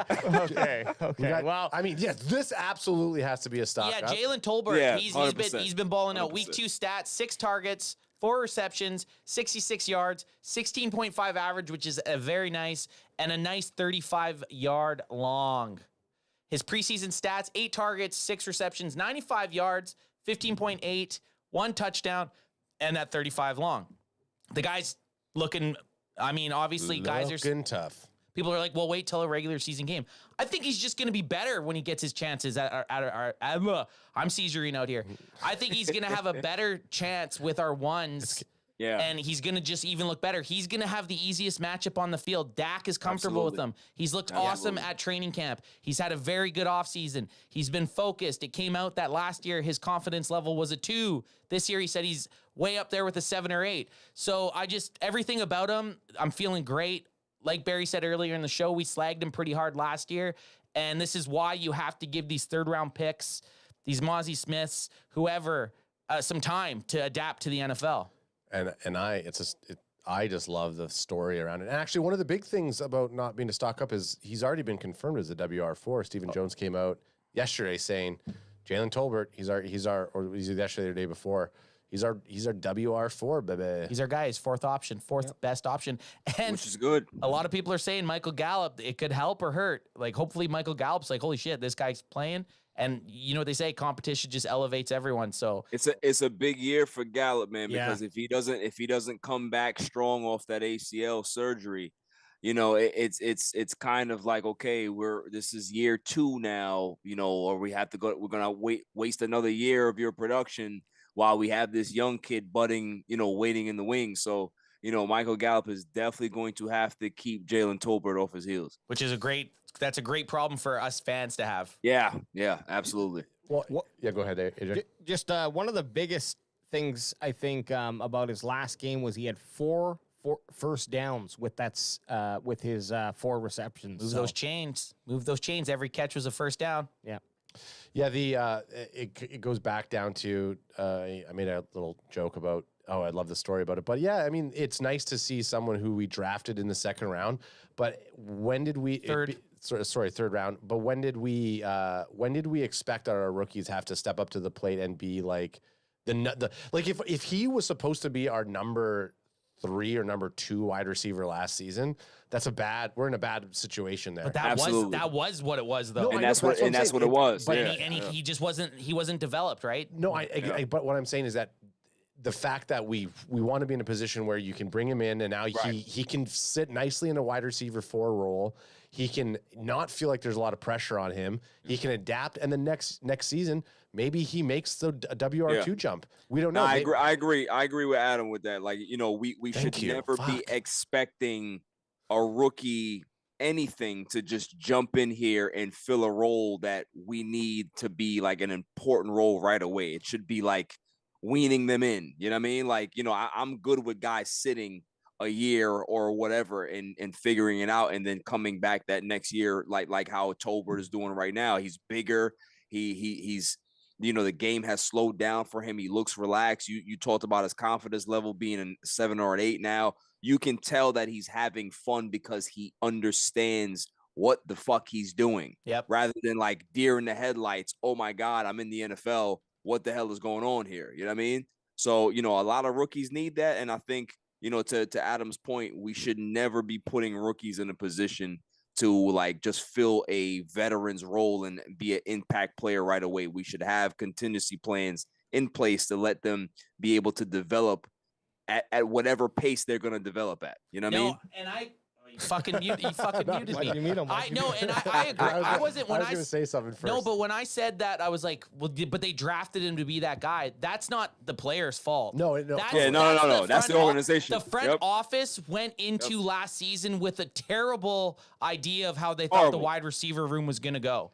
Like terrible. They completely fucked it. For as good as the front office has been in a lot of other aspects of the NFL or of the team, last year they botched the wide receiver room. I honestly think if we would have had one other viable threat, the team's a completely different team. We didn't have 100%. it. They expected 100%. Michael Gallup to be Michael Gallup. He wasn't. They expected Jalen Tolbert to step in as a rookie, and he couldn't. And I'm not saying that's anything to do with him. That was a total oversight. Organization. Yeah, oversight by the organization. But now it's looking like it paid off. Also, but look at, okay, so someone brought up in chat, and it's Grade 7 Network. Jalen Tolbert under Brandon Cooks has really brought up his confidence, in my opinion. So not only is Brandon Cooks probably helped impact Jalen Tolbert, but also CeeDee Lamb. So when you bring someone like Tolbert onto the team and CeeDee Lamb's your number 1, well, CeeDee Lamb doesn't have the veteran experience. Right. Sure, he's not a rookie, but he's not a veteran wide receiver. You still have to, we got to look at CeeDee Lamb. He didn't have anybody to help really bring him up. You had Amari Cooper in there, but was Amari Cooper the right type of veteran to help a CeeDee Lamb? No, possibly not. So you kind of now look at the wide receiver room and you bring someone like B. Cooks in who's gelling with Dak. CeeDee Lamb's not suffering from it, and obviously Jalen Tolbert's coming up, and that just shows that the right veteran player on the team to help bring up some of these rookies or mid intermediate, I don't know what you call a CeeDee Lamb. young vets. Young vets, bring him into their game is absolutely valuable, and I think everybody's benefiting from it, except for maybe Michael Gallup and even MG13 is. I'm ready to see MG13 kill it though. I'm ready to see it Michael Gallup of old. I am. Yeah, and we haven't really seen him at any place. I mean, we saw him catch a couple nice balls in during training camp, but he's not playing. We saw you catch a couple nice balls during training camp. I was such a little kid there. I see you said I'm like, and as soon as that started laughing, I had to go for it. No, you're right though. But this wide receiver room looks 10 times better than what we went into the season with last year. So and also too, last thing I guess before we move on, like I don't think a lot of people are giving Ty any credit too. I think Ty probably helped him a great deal towards the end of the season of just showing him certain things and making the light go on and be like, oh, okay, cool, like so that helps a lot, man. But you guys are right, man. Veteran leadership, front office mistakes. It smelled like Stephen Jones all over it. The entire offseason last year with the wide receivers. I can tell when it's a Stephen Jones type of situation. Cat boy moves. Yeah. Fucking Cap boy. Bad you know what I mean? son. So, but we're gonna enjoy Jalen Tolbert this year, man. I think he's gonna have some big catches and put us in a position where we probably didn't expect him to do those things. So I can't wait to see it. Yeah, man. Mirror Cedric Wilson's numbers from his last year. Oh, Seti, man. I miss Seti. That's all I want to see. That's all I want to see. Okay, are we on stock down or does AJ got 4 more dudes? No. I'm not going to respond in the negative. Right? There's 5 slides left. Oh, okay. I like it. I do like it. But there's another stock up. Boom! Just boom! Okay, well, you go for it. Go for it. Read your promo. Go for it, baby. It's not a bad thing that there's more stock ups and stock downs. Oh no, I had a hard time thinking of stock down guys. I thought it's AJ's world right there. That's last week we did 3 and 3, so that's what I thought we were kind of going for. But I like it. If we think a guy full on has a stock up and we have a reason why, there could be 40 guys and let's do it. Could you technically do, let's say, if there's a limit on the amount of slides, and then you could have technically 5 stock ups, 1 stock down in the future? Oh yeah, that could maybe that puts kind of parameters around it. Ooh, I'm Wild West out here making it. So. I know, I love it. I do too. I like it. Structure, guys. Structure. Put structure on it. It's gonna be awesome next week. I'm gonna be like, I don't know if we have 2 guys or 40. Hey, 40 stock downs. My a little behind baseball here. My take is if I get enough from us, then okay, great. I can make enough document. But if I have to go start searching, well, now I get into the weeds and now I'm making my own list. Oh yeah, and I got 3, 4 guys I'm gonna add. Just don't be taking that. Don't be taking that controlled substance with a gun. Don't be taking that Sam Williams. No. Okay, so Josh Ball, highest graded offensive lineman at 78.3, highest graded pass blocker 86.5, highest rated run blocker 71.7, allowed 0 pressures on 4th most pass block snaps, but he also allowed 3 pressures on 25 pass block snaps against the Jags. So he's trending up. Trending up. This is why he got the stock up. Okay, so I like it. So he looked good. I wanted to bring it up because it's an offensive lineman. It's not a sexy position. And Josh Ball gets ragged on a lot. Oh, yeah. But he had a good game. And looked by you. I do. When the one clip we watched of him getting burned by Mike, I said it looked like us on the field if we were 6'8". Just like turning around. Like, what are you? He looked like the most unathletic guy ever in that clip. So I did rag on him for it. But AJ put in the work. AJ looked at Crunch the Numbers from PFF. No. These numbers came from Deffy's. Deffy does a little highlights thing at the end, and so I just went and had a gander at a few social media accounts to give me some ideas, give you some insights. But this one came from Deffy because he must have the PFF. I was gonna say which he got. And, hey man, Josh Ball, the more younger offensive linemen that can start stringing together some good games. That's what we want to see. Yeah. But exactly, and it's still a concern. I don't know if this means much, but let's hope for if he gets a chance in the 3rd preseason. Let's hope that we see this again. It'd be nice to have a little bit more confidence with the O-line going in. Not saying that, but it's been a perennial problem with the boys, just that depth. And maybe that's something with all NFL teams. I got to. Yeah, I mean, So yeah, go ahead. No, you go ahead, Barry. You're our guest. No, You I should was talk before me. Now I was just saying that Ball, he struggles with the athletic guys, Yep. right? And they got to figure out a way to improve his footwork also. So he's not very fleet of foot, and that can get him in a lot of bad spots. But he is trending. He had a pretty decent week, man. So like I think you're gonna have to use him in spot situations. Maybe the depth is going to be an issue for our offensive line, but if they can kind of mask him a little bit until he gets to the point where he's serviceable, I think that's the best route for him. Yeah, exactly. I mean, hey, all we can hope for is just more guys looking like they can do the job when we need to call on them. Yeah, right? So, yeah. But before we go to stock down, which I'm assuming, crack him if you got him. Crack 'em if I'm you got 'em. assuming it's a stop down, but there's 3 more slides I'm left. expecting to stock up. Well, Again. I'm definitely going to stock I'm up. expecting to stock up here. Now, not to continually bring up the video that we just dropped. If you haven't watched it yet, go ahead after this. Watch that Cowboys fans invade Seattle Seahawks stadium. Woo, woo. You probably don't remember it because you were wasted, but you said, I don't want to see any three-peats.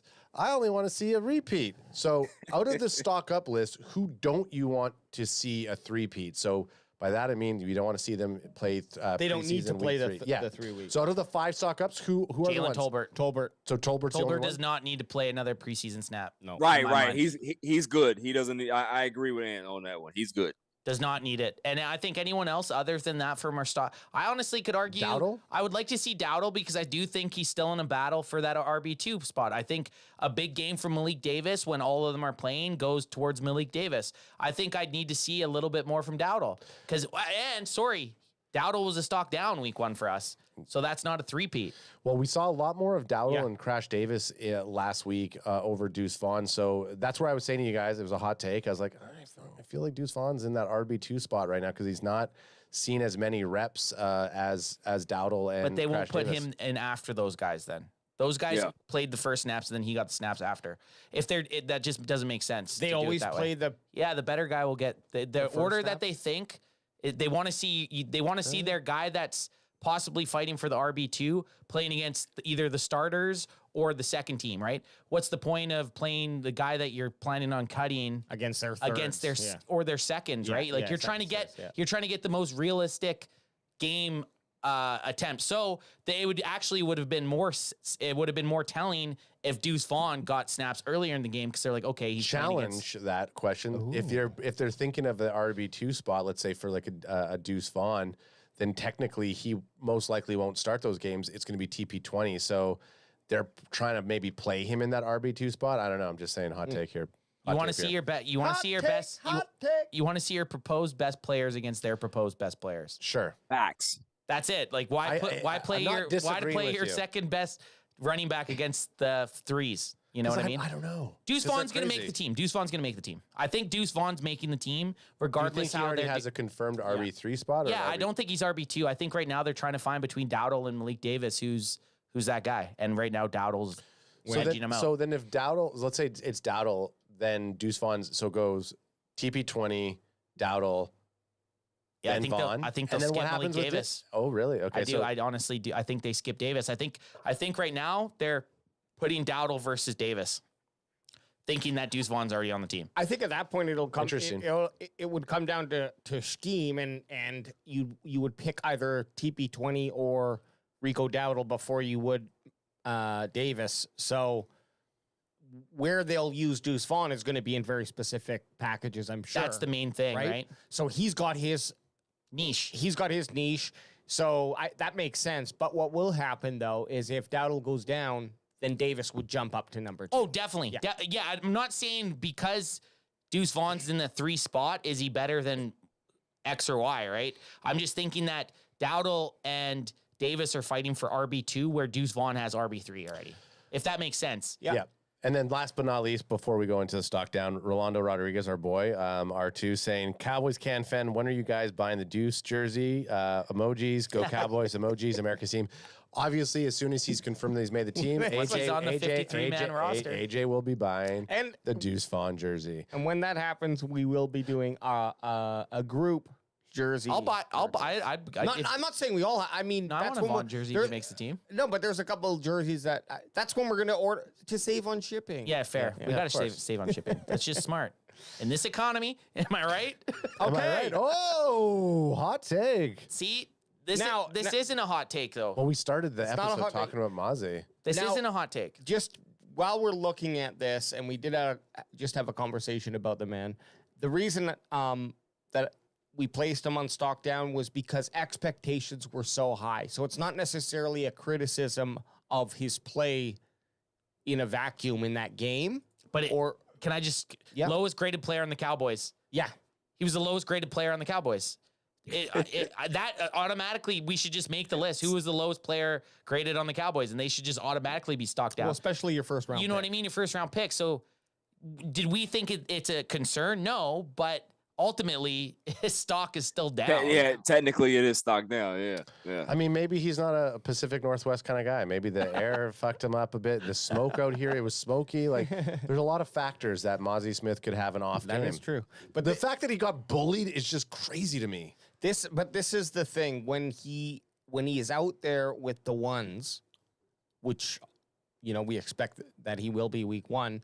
I don't know that it's going to be the same thing, because when he's on the field, it's like, okay, focus on Mazi Smith, and then everyone else is secondary there.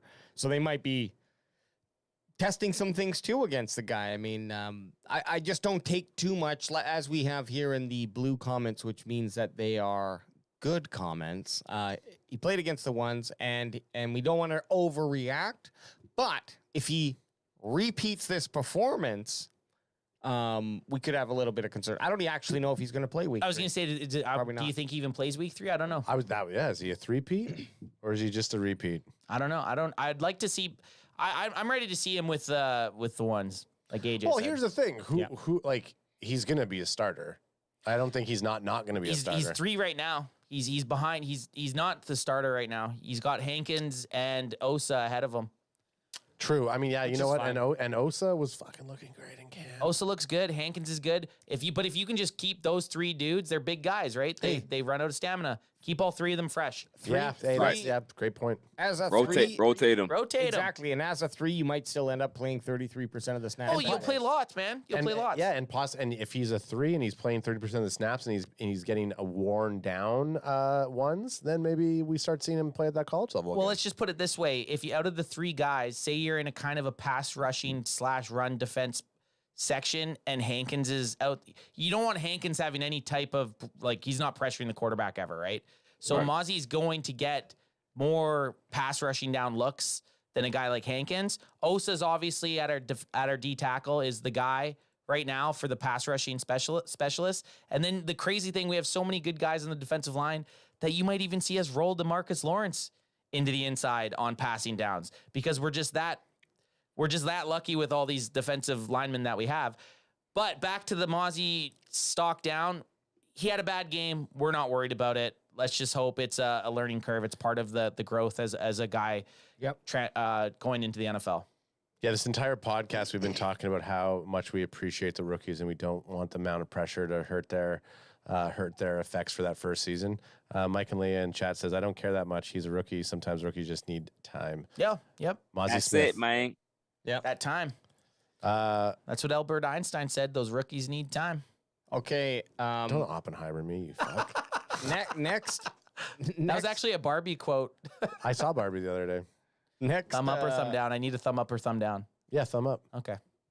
Oh, yeah, both good. Okay, stock down. What do you guys think? Lead it out. Simi Fioco, wide receiver.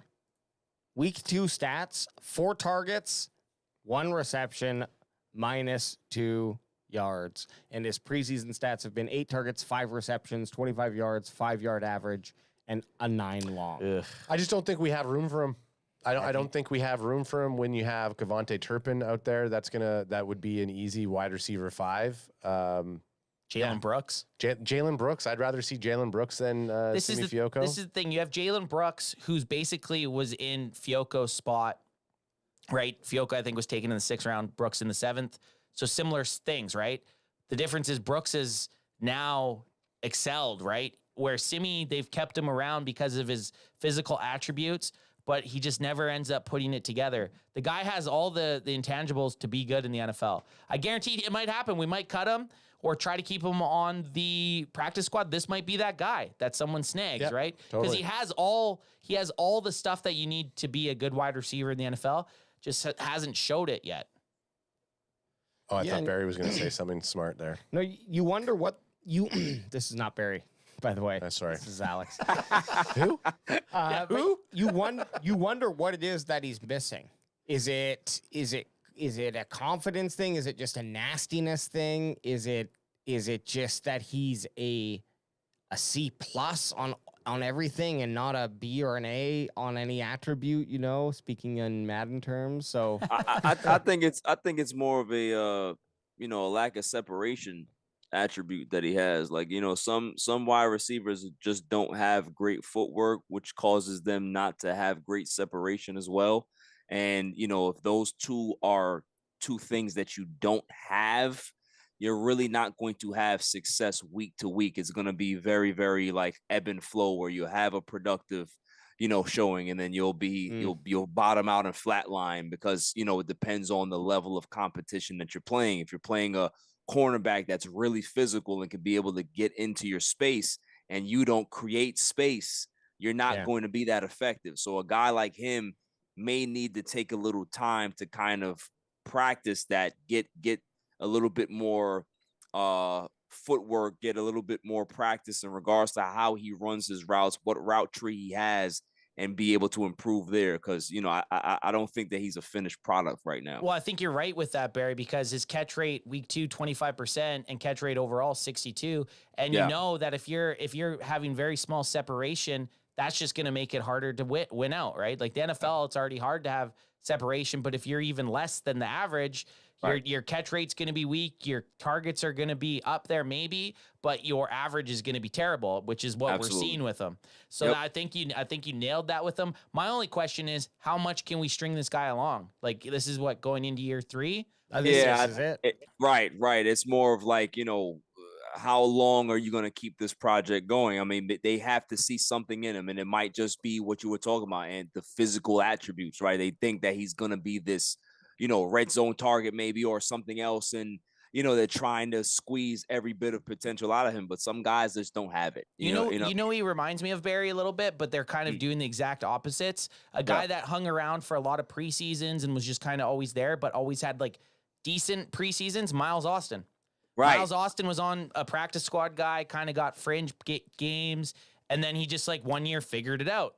Right, figured it out. And then was an absolute fucking monster for 2 to 3 years. So, but the difference between Miles Austin and Simi is at this point, Miles Austin in year 3 was starting to ball out in the preseason, right? Like he was showing you flashes. He looked better than any of the 3s that he was against. He looked better than any of the competition he was against, and they just haven't seen that from Fiocco. And this is kind of the point. Well, do we stash him on the practice squad and just hope he doesn't get picked? Which I think's his rate right now. What do you want? Do you want the guy that you've held on to 3 years and has kind of showed that he could play, or the rookie 7th round pick who, everyone likes the unknown, right? Like, what would you guys pick? Jalen Brooks right now or Simi Fiocco? So I think Brooks. that's the battle for the 6th right now. Jalen Brooks. I would go Brooks because he's more of somebody that you can be able to mold. I think you've seen enough of Simi Fiocco to know exactly what he's going to be. Which sucks because you had that hope for him. I mean, but like I said, he could be that guy, gets sniped off us, and then ends up having a great NFL And listen, and systems matter, right? Sometimes you go to a system that can be able to benefit him. Maybe they put him in a different position, to kind of, different offense where it's more of like quick throws, and he can be able to just like, rather than him trying to separate and go downfield, and it's a timing issue. So it really depends on what type of offense they're running. I don't think that he fits what the Cowboys are trying to do. Yeah, I agree. Specifically when we change our offensive coordinator and you see other players start to excel, and this is his year 3. It's just been stagnant. Yeah. So, I mean, it you never want to be like, cut somebody, but fuck it. But here's what I do like the loyalty and believing in a player, but at some point, then that player is now taking up a position where you could bring someone else in who has the same things. And so, you know, it is a business at the end of the day, and we're looking at athletes that have risen to the top, the fucking top 1.1% or whatever the hell you want to say. Very, very high level of football. And specimens, right? So it's, you know, I personally think they gave Simi too long, and I've only seen him for 2 years. And I was like, okay, after year 2, I was like, man, if he's not going to make the team with the wide receivers that we had, or not even see the field, I should say, then what are we doing here? Madden GM Alex, what would you have done? When would you have cut him? When his contract was the most efficient. Yeah. I mean, in terms of like, if he's on the team, I don't even know what he's on his rookie deal. Yeah, so he's on his rookie deal, exactly. Right? So like, you might as well, maybe that's exactly probably what they're thinking. Let's hang on to him while he's cheap as fucking like. Well, and there was no one else to replace him the last couple of years, right? Yeah. This year there is, like Jalen Brooks has showed out. So this is the first year that it was like last year before. Okay, Simi, he's a fringe 6th wide receiver, fringe practice guy that can jump around. We're at that point that we have a lot of good wide receivers. This team could even run with 5 possibly and save somewhere else on the roster because there's so many good players at every position. But I think he's gone this year. Jalen Brooks, in my mind, is going to be the 6th. Right. I agree. Okay, AJ. So now we just move into the final like 2 this. slides, just players to watch. And I'll read them off. And then if you guys want to add any or speak of any of these players specifically, just shout it out. Okay. So Marquise Bell, Jabril Cox, Devin Harper, and Ontario Drummond, who I think got injured today. Durden. Durden. Oh, okay. Sorry. So Durden had Durden ACL himself. Right. Okay. So maybe I might have screwed. No. It's definitely Ontario Drummond. Yeah, that's the guy. Yeah. So I'll say this: the top 3, that's called the Demarvion Overshown fallout. Those 3 dudes are the dudes that you're looking at to see, hey, do we have something here? Do we have to look outside? Do we have to bring Anthony Barr back? Or are one of these guys able to kind of pick up the slack for what Overshown was doing? Yeah, and anyone else do you think that should hit on that honorable mentions? How about chat? Houston. Mike and Leah saying Drummond and 17 have looked better. So yeah, Houston.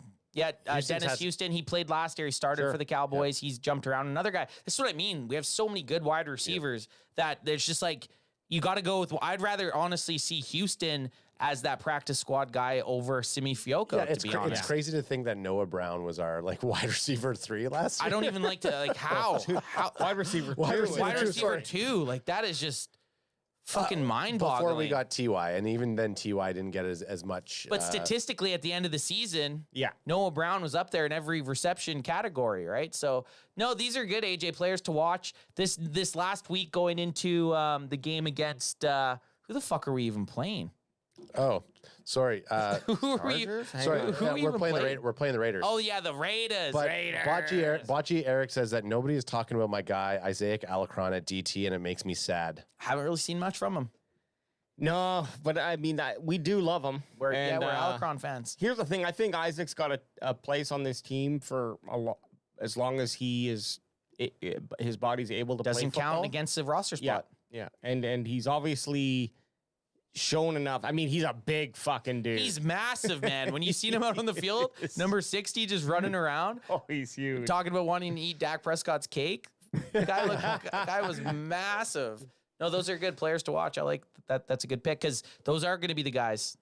Now, here who is on the hot seat, and I do have Jalen Brooks, and then Hunter Lepke and Brock Hoffman. Here's the reason Brooks is on there is just we have a lot of potential picks here. You got to make wide receiver. You got to be that number 6. He hasn't done anything. He hasn't done anything negative, but he hasn't done anything to stand out. Lepke, who knows? I think his game is more of how is he going to play into blocking, and is that even something he's can a practice do? Squad guy. They're going to store him on there. He's going to be there. 100%. Yep. And Brock Hoffman just had a shit game. I mean, didn't have but Baidash out there to block or to pick up for his fights.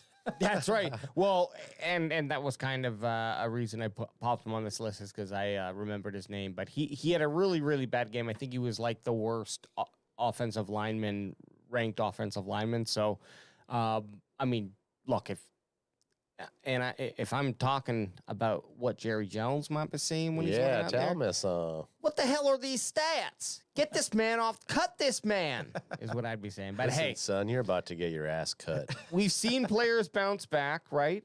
We're those bounce back guys. We love bounce back players.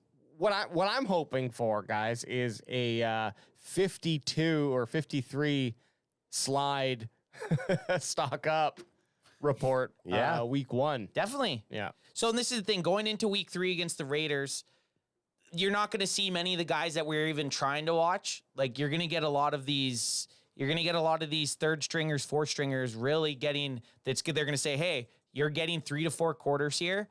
Make us pick you. Make us pick you. Be that guy that we're going to select." There's about 3 or 4 of you that are fighting each other right now. Are you going to be that guy or are you not going to be that guy? So they're really going to give those guys a lot of playing time. We don't want to see anybody play that has a chance to play week 1. I don't want to see Mazi Smith in week 3. I don't want to see Jalen Tolbert. I don't want to see... I still think I need to see Rico Dowdle. I want to see all those running backs because I still think that's an unsettled position. And look, if Rico goes out there and has a great drive, get him off. Get him off. That's good. We've seen it. You know, same with Deuce. Yep. And then fucking Davis. And let Lepke have play the whole third 3 quarters or 4 quarters. That's the thing. Yeah. Any position that's still up for battle that they need to see, let those guys play. Anyone else, like a defensive tackle where we're sealed up, wide receiver we're sealed up. Quarterbacks, obviously, you're going to see Will Grier probably get the whole game. Hopefully not suck it up this time. Yep. But anywhere that there's for sure guy that's a for sure week 1 starter or a 2, don't let them out there. I agree. Who would you be the most disappointed to see play this Saturday against the Raiders? Tolbert. I don't want to see Tolbert out there at all. Dak. Dak's number 4 is running. Actually, I'd be jacked up if Dak came out for like 1 series. I'd be like, he's in, 4's in. I'd be pretty stoked. I'd be pretty stoked for that.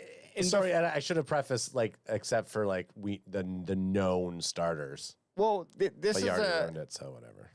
Here's the question. I mean, is the NFL or getting out statisticizing? And I created that word, perhaps. What a word.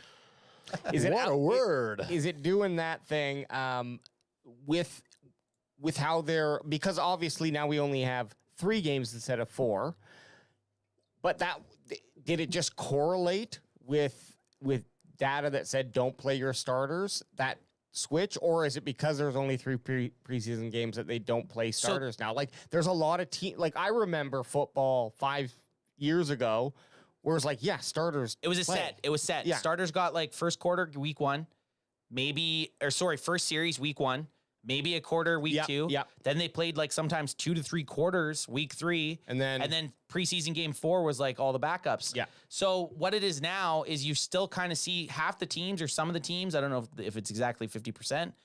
Week 1, their starters go in for a series. We saw against Seattle, Geno Smith and the boys were out there for a few. I'd say the first quarter. Well, all of Lumen Field knew that you were yelling at them for playing their 1s and we're playing. I know. I was telling everyone. I was like, "That's your fucking 1s. They just got sacked on by our 2." But Jags and Seattle both played their 1s. Exactly. So there's no rhyme or reason, right? Like it depends what the coach wants to see. I'm a believer that Dak Prescott and the 1s should have been out there for a series or 2 week 1. They probably should have played almost a quarter last week.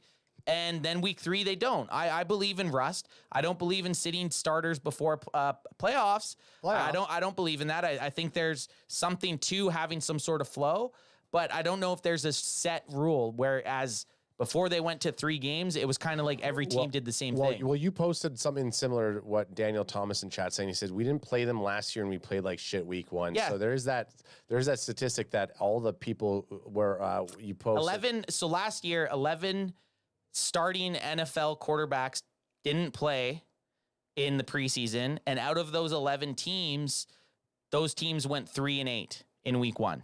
Cowboys were one of those teams, one of the 8 teams that lost week 1. Yeah. Out of the 11 teams that didn't start their quarterback. AJ has said it a couple times, like, yeah, I'd rather them get hurt here. If that type of injury, they were going to get that most likely. So get it in preseason or early on so that they have time to heal. Obviously, there's a lot of variables. ACLs are ACLs, but if it's a high ankle sprain or something like that, like there's a high chance that you'd get that. The Rolando, because anytime R2 says something, I gotta give our boy love. Especially if you throw all caps on in the fucking like and this 14 emojis. Yeah. R2 says Cowboys can fan. The Jets are playing Rodgers. The head coach Robert Saleh said you can get hurt getting out of the car. It's football. Play the starters. Agreed. Emoji. Cheers. Go Cowboys. Emoji. Barry, what's your stance on this? Should they play starters, or do you like to see starters, or what's your kind of split? You thinking? I think that, it's more of an organizational decision, right? Like every organization does things a little differently. But I think what a lot of people don't realize now is that analytics play a lot to do in sports. And a lot of these teams are basing their information off their analytics department, because what teams are starting to do now when you don't see them play their starters in preseason is that they're using a few regular season games as their preseason to kind of get into shape. And then they're like, hey, if we go 1-1, we go 2-0, great. If we go 0-2, it's still a long season. We still got 15 games left now. We can be able to turn this thing around and be able to get our sets in and be able to get our audibles down, whatever our line stuff is. So that's how teams are starting to approach it now, is that they're using regular season games to get themselves ready for midseason and then the end of season to get ready for playoffs. Hey, that's actually a great take, because you look at last year with the Cowboys, looked absolute dog shit against the Buccaneers. Week 1, Dak Prescott goes out. The following week, we play the Super Bowl runner-ups, Cincinnati Bengals, and beat them with Cooper Rush, right? Yeah. So, maybe that is get a game if you're willing. I mean, this would be the 1 year. I know a lot of people think that the Daniel Jones and the Giants have gotten a lot better, and they have. But this would be the time if you were going to be like, hey, let's use week 1 kind of as a feeler. Right. You're not going to get a better week 1 feeler. Right. Out of our first 5 games we play, like we play some heavy duty people. That's actually a good way, an interesting way to look at it. I guess the thought would be, when did they start? Like, when have they always had preseason games? Like, when was the first year that they introduced preseason games? And I'm sure it started as like 1 preseason game or 2 preseason games. I have zero idea. I know. As far as like whatever 20, 30 years ago, it's always been 4 preseasons. Up till like 3 or 20. I should say 20 years ago. Up till 3 years ago when they went to the 17 game season, or 18 week season, I should say, 17 games. Yeah. All right. There's just no getting around it. Football's tough on the bodies, and there's going to be injuries as we see. Right. So Barry Grant Jr., let people know where they can find you. It's always a blast having you on, man. Give yourself a shout out before we get it. Looking slim. You trim motherfucker. You finally look like you could dunk, you fat fuck. Listen, man, my stomach was getting out of control, bro. I could sit a fucking cup on top of my shit at this point. That's just a good move. That's just called a good move. That's free furniture, baby. Nah, if anybody wants to find my stuff, man, they can go on All Even Podcast on YouTube, at All Even Podcast on Twitter and Instagram. On TikTok, I'm there. People curse me out all the time on TikTok. I love it. It's just a lot of fun. My show is a lot of fun, just like you guys, man. I want to give a big shout to y'all. Hitting the 9,000 mark. Hey, thanks, brother. So y'all are approaching 10,000. We're going for it. Probably in the next couple of weeks. So we're hoping. We're hoping. So shouts to y'all, man. It's a I remember when this channel had like 5, and then it just incrementally kept growing, man. And you guys are doing a great job. Super proud of you, man. You guys are putting in the work that it deserves, that the channel needs to have. 100 subs is coming. The wave is coming, man. I always say that the All Even wave, get on a wave. Cowboys Can Fan wave is just the same, if not bigger. So hey, we appreciate it, y'all, man. Y'all are the best. Now that we're past that, like I said earlier, now that we're past this shitty part of the season, you're gonna be back to your award-winning status. All right, sir. hey, Yes, sir. for the bandwagon boys sitting over there, Adam running the ship, AJ doing his shit, bringing up all the great articles with his 45 stock up guys, and me just sitting over here drinking. We're ready for the regular season, baby. We out. Let's Yes, go. sir.